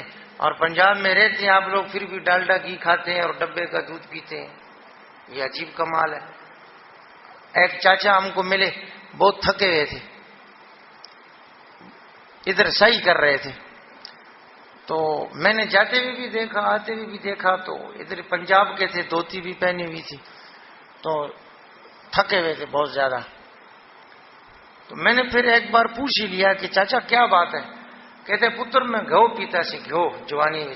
میں نے کہا تو وہ تو اللہ تعالیٰ نصیب کرے، پیتے رہتے ہیں لوگ، تو مطلب کیا ہوا؟ تو خلاصہ انہوں نے بتایا کہ میں صبح فجر میں آیا، طواف کیا، پھر ادھر لوگ چل رہے تھے، میں نے بھی چلنا شروع کیا، تاں پینشی کی نماز ہو گئی. پھر زور کے بعد پھر چلنا شروع کیا، اب عصر کا وقت ہو گیا، یہ بس ہی نہیں کرتے لوگ. میں نے کہا چاچا یہ تو ابراہیم علیہ السلام کے وقت سے چل رہے ہیں اور یہ قیامت تک چلتے رہیں گے. گھی نہیں، اگر وہ کوٹا کا ایٹمی پانی بھی آپ بھاری پانی بھی پی لیں نا تو ان کا ساتھ نہیں دے سکتے. آپ مہربانی کرو میرے ساتھ آؤ، ادھر سر منڈواؤ، عمرہ آپ کا مکمل ہو گیا ہے. تو بھائی سیکھ کر جانا چاہیے ورنہ عجیب عجیب مسائل ہو جاتے ہیں. تو یہ صفا سے مروہ تک ہے. یہ کیا دکھایا گیا جی؟ کہ صفا سے کون سا چکر شروع ہوتا ہے؟ طاق والا. یہ کیا دکھایا گیا جی؟ کہ مروہ سے کون سا چکر شروع ہوتا ہے؟ یہ والا. صفا سے مروہ کے بیچ میں ادھر صفا کی طرف میں آپ کو 2 سبز ستون ملیں گے. رات کو روشنیاں بھی ہوں گی، دن کو تو سبز ہوتے ہیں ایسے بھی. جب ان کے درمیان میں پہنچیں گے نا تو عورتیں نہیں، مرد حضرات ذرا تیز تیز دوڑیں گے، یعنی ذرا تیز تیز چلیں گے جیسے ہلکی دوڑ ہوتی ہے ایسے، یہاں سے لے کر یہاں تک. کیوں؟ اما ہاجرہ نے صفا پر پہاڑی پر چڑھ کر دیکھا کہ دائیں بائیں پانی مل جائے تو نہیں ملا، تو اتری اور یہاں تک پہنچی. تو یہ نشیبی جگہ تھی، یہاں سے اسماعیل علیہ السلام نظر نہیں آتے تھے، تو یہاں سے وہ تیز دوڑی یہاں تک، تو وہ نظر آنے پھر شروع ہو گئے، پھر آہستہ ہو گئی. یہاں جب پہنچی دائیں بائیں دیکھا کہیں پانی نہیں، کوئی سبزہ نہیں، کوئی پرندہ نہیں، کوئی قافلہ نہیں، پانی نہیں ہے. تو پریشان ہو کر پھر واپس دوڑی جب یہاں پہنچی تو بچہ نظر آنا، پھر موقوف ہو گیا تو تیز دوڑی کہ بچے کو کچھ ہو نہ جائے، جب یہاں پہنچ گئی تو پھر نظر آیا. اس طریقے سے 1 2 3 4 6 7 چکر لگائے. اللہ کی رحمت کو جوش آ گیا. اسماعیل علیہ السلام جہاں ایڑیاں رگڑ رہے تھے وہیں سے پانی پھوٹ پڑا. تو اما ہاجرہ نے اس کو عبرانی زبان میں کہا زم زم، یعنی رک جا، اور نہ ایسا کہتی تو وہ پوری دنیا تک بہتا ہوا چلا جاتا. تو قربانی دین کے لیے دینے سے اللہ تعالیٰ تھوڑی سی آزمائش تو لیتے ہیں لیکن پھر بہت سی نعمتیں بھی دیتے ہیں. یہ صفا ہے جناب. طواف کے دوران وضو واجب ہے، بغیر وضو کے طواف نہیں ہو سکتا، ورنہ دم دینا پڑے گا. سعی میں وضو کیا ہے جی؟ سنت ہے، یعنی اچھی بات ہے کہ آپ کا وضو ٹوٹے جا کر کے آئیں، نہ کر سکے تو دم نہیں آئے گا. خیر صاحب، یہ ہے جناب صحیح کا خلاصہ. جی آخری چیز عمرے کی، جس پر ہم پہلی نشست کا اختتام کریں گے، تھوڑا سا 5-10 منٹ کے لیے وقفہ کریں گے، پھر آ کر حج کو شروع کریں گے.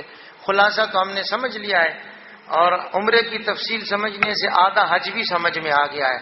بھئی طواف جو عمرے میں جیسے آپ نے کیا ویسا ہی حج میں ہے، سعی جیسے ابھی سمجھی ویسے ہی حج میں بھی ہے، حلق اور قصر جیسا یہاں ہے ویسا ہی حج میں بھی. آدھا حج تو ہو چکا ہے، تھوڑا سا وقفہ کر کے بقیہ بھی انشاءاللہ دیکھ لیں گے. بال منڈوانا یا کتروانا، مردوں کے لیے حلق افضل ہے کہ بال منڈوائیں. اب ہماری بدنصیبی ہے کہ ہمارا آئیڈیل تبدیل ہو گیا ہے. یہ امریکہ یورپ کے کھلاڑی سر منڈواتے ہیں تو ہم نے منڈوانے شروع کر دی. جب تک وہ نہیں منڈواتے تھے تو عمرے پر جانے والے بھائی بھی سر نہیں منڈواتے، تھوڑی سی دیر سے کینچی لگا کر سمجھتے ہیں کہ پورا ہو گیا. تو ایک بار میں نے ایک آدمی کو دیکھا، سر بھی منڈوایا ہوا، مونچھیں بھی منڈوائی ہوئی، داڑھی بھی منڈوائی ہوئی، صرف کیا بچ گیا ہے، ناک کے چوہے لٹک رہے ہیں. میں نے کہا واہ بھائی واہ، یہ اچھا تم نے آئیڈیل بنایا مغرب والوں کو.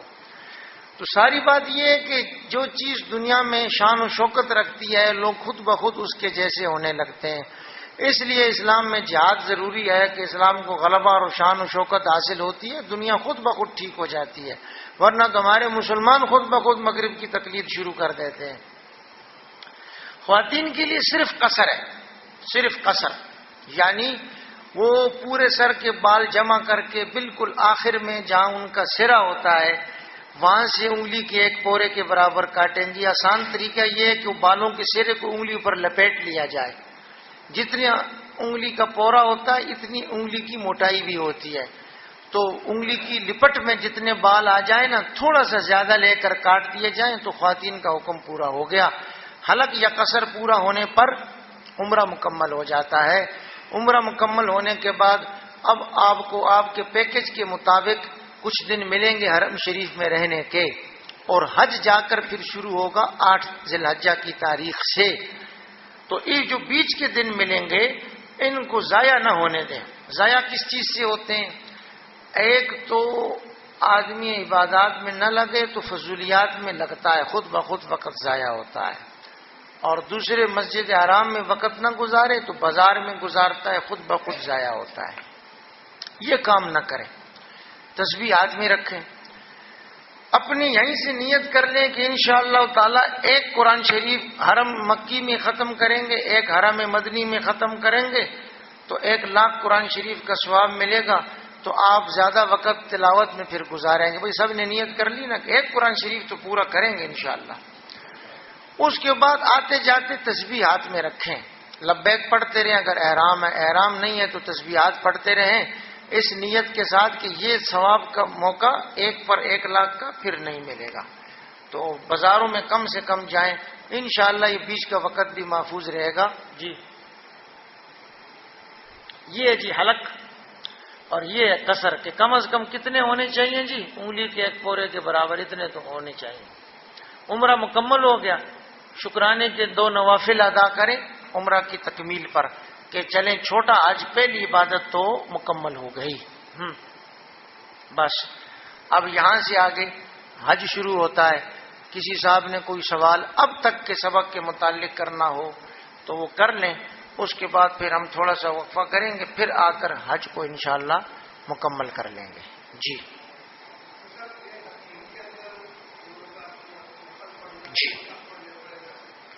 یہ نفل جن اوقات میں منع ہے نا، سورج طلوع ہونا، دوپہر زوال، شام غروب، ان ممنوع اوقات کے علاوہ جب موقع ملے پڑھے جا سکتے ہیں، پڑھنے چاہیے۔ دعا کی قبولیت کے جو 15 مقامات ہیں ہم آپ کو آخر میں اکٹھے دکھائیں گے، ان میں سے ایک یہ بھی ہے۔ حتیم شریف کی حدود میں 2 رکعت پڑھیں، دعا کریں، قبولیت کی بہت امید ہے۔ کسی کو تکلیف نہ دیں، یعنی انتظار کریں سکون سے، جب جگہ خالی ملے تو کریں۔ اور یہ عبادات کی قبولیت حج میں اس پر موقوف ہے کہ عبادت کرتے ہوئے کسی کو لیے مشکل پیدا نہ کریں۔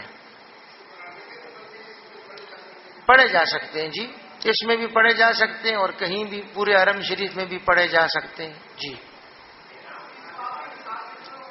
ایک ایک ساتھی سوال کریں، آسانی یہ کہ کھڑے ہو جائیں تاکہ مجھے سمجھ آئے اور میں انہی کی طرف کان لگاؤں۔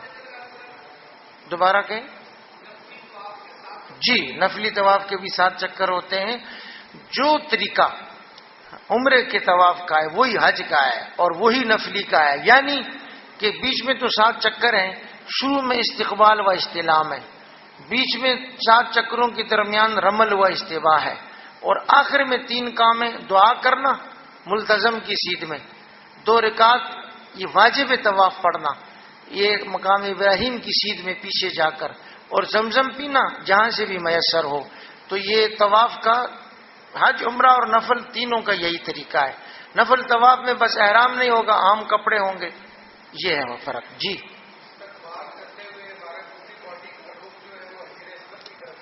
جی پورا رخ حجر اسود کی طرف، اور جب استقبال اور استلام کر لیں دائیں طرف مڑ کے جب طواف شروع کریں، پھر خانہ کعبہ کی طرف سینہ یا چہرہ نہیں کرنا ہے، پھر سامنے دیکھ کر چلنا ہے، واپس حجر اسود تک پہنچنے تک سامنے پھر سینہ رکھنا ہے، خانہ کعبہ کی طرف پھر نہیں کرنا ہے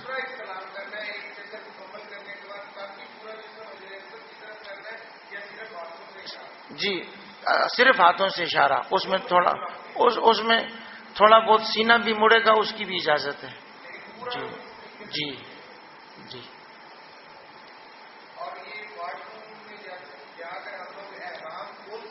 جی جی احرام کھولنے کی، اس کو اگر 2 چادریں رکھی ہیں تو ایک کو بدل کر دوسرے کو دھلنے وانے کی سب چیزوں کی اجازت ہے۔ احرام کھولنے کی اجازت ہے، دھو کر بدلنے کی اجازت ہے، نیا پہن لینے کی اجازت ہے، بس اس کو خوشبو نہ لگائیں اور سلا ہوا کپڑا کوئی نہ پہنے جی۔ حج کے دنوں میں غسل کر سکتا ہے، خوشبو والا صابن، خوشبو والا شیمپو استعمال نہیں کرے گا۔ کیا چیز ہے؟ بیلٹ، ہاں وہ لیکن انسانی جسم کی ساخت کے مطابق نہیں سلی ہوئی، اس لیے اس کو باندھنا پڑتا ہے، تو وہ اجازت ہے، اس میں کوئی ممانعت نہیں ہے جی۔ حرم شریف کی حدود میں کہیں بھی کروا سکتے ہیں حلق، مینا کی حدود میں ضروری نہیں۔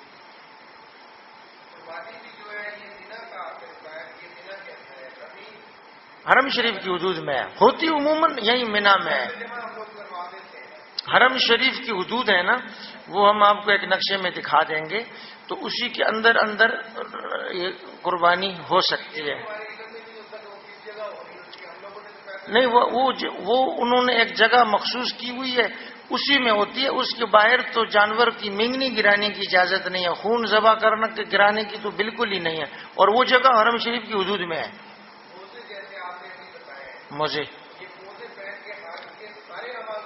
سارے اعمال کیے جا سکتے ہیں، اس کی اجازت ہے، بس موزے بڑے نہ ہوں، ادری تک چھوٹے،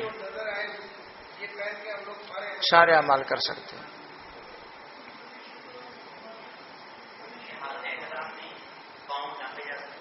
جی۔ ہاں ہاں ہاں ہاں ہاں جی، پاؤں ڈھانکے جا سکتے ہیں، سر کھلا رکھنا ہے۔ اگر زکام وغیرہ بخار کی وجہ سے سر ڈھانکنا پڑ جاتا ہے تو 1 دن یا اس کا اکثر حصہ ڈھانکنے سے پھر دم تو بہرحال دینا ہوگا جی۔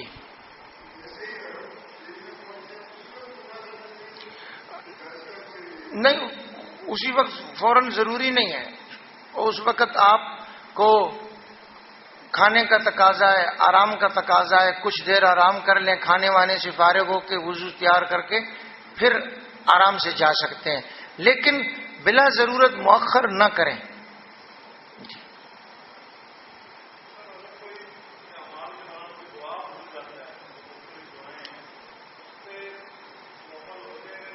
جی، دعائیں مسنون ہوتی ہیں، ان کے بھول جانے سے عمل تو مکمل بہرحال ہو جاتا ہے۔ خواتین کی جانب میں پرچیوں پر لکھ کر سوال بھیجے جا سکتے ہیں، تو ہم وقفے کے بعد پھر اس کا جواب دیں گے، پھر نئی نشست شروع کریں گے۔ 10 منٹ کے لیے انشاءاللہ تھوڑا سا وقفہ کر لیتے ہیں۔ جی، یہ میقات احرام کی ایک تو ہے چادریں باندھنا، اور ایک ہے چادریں باندھنے کے بعد نیت کر کے تلبیہ پڑھنا۔ میقات شروع ہونے سے پہلے پہلے احرام باندھ لینا ہے، اور جب جہاز میں بیٹھتے ہیں نا، انہوں نے اچھا سوال کیا، میں ذرا تفصیل اس کی بیان کر دوں۔ دیکھیں، یہ چادریں احرام کا لباس ہیں، یہ چادریں پہنتے ہی احرام نہیں شروع ہوتا، احرام شروع ہوتا ہے چادریں پہننے کے بعد۔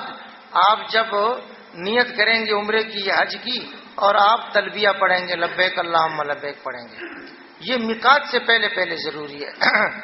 تو گھر سے آپ نکلتے ہیں، ابھی نیت کر کے تلبیہ نہ پڑھیں، ایئرپورٹ پر پہنچتے ہیں، نیت کر کے تلبیہ نہ پڑھیں، کوئی بھی مشکل ہو سکتی ہے تو اس میں لمبا وقت لگ جائے گا۔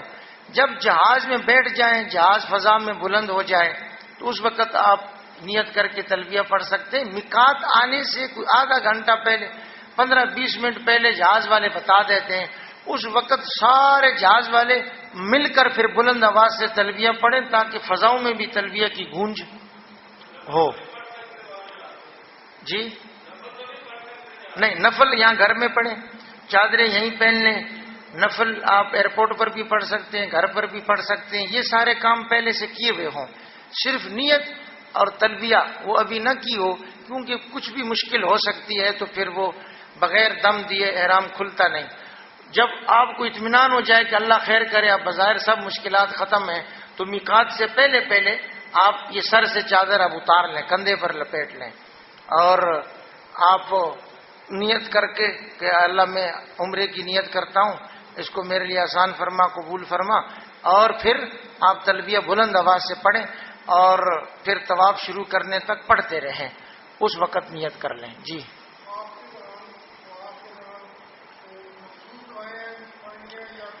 یہ 2 دعائیں ہیں، پہلی حجر اسود سے لے کر رکن یمانی تک تیسرا کلمہ، دوسری رکن یمانی سے حجر اسود تک وہ نماز والی دعا، یہ تو مسنون ہے۔ اس کے علاوہ کوئی تلاوت کرے وہ بھی اجازت ہے، کوئی تسبیحات کرے وہ بھی اجازت ہے۔ ہر چکر کی مخصوص دعا جو چھپی ہوئی ملتی ہے، یہ ثابت نہیں ہے حدیث شریف سے، تو اس کے دوران کوئی مسئلہ پوچھے بتائے وہ بھی درست ہے، دنیا کی باتیں نہ کرے اس دوران۔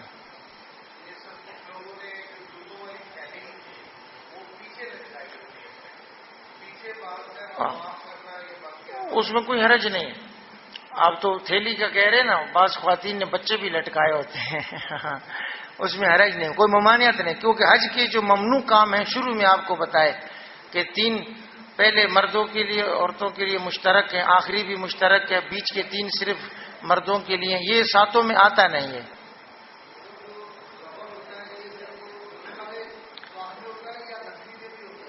دیکھیں، ان کا سوال یہ ہے کہ جو رمل ہوتا ہے یہ عمرے والے طواف میں بھی ہوتا ہے یا نفل میں بھی ہوتا ہے؟ یہ بس عمرے اور حج کے طواف میں ہوتا ہے، نفل میں نہیں ہوتا۔ نفل طواف عام کپڑوں میں ہوتا ہے، اس میں استباح ویسے بھی نہیں، اور اس میں رمل میں بھی نہیں، اور دونوں میں نفل والے طواف میں بیچ کے دونوں کام رمل استباح نہیں، بس اس میں شروع میں استقبال استلام ہے،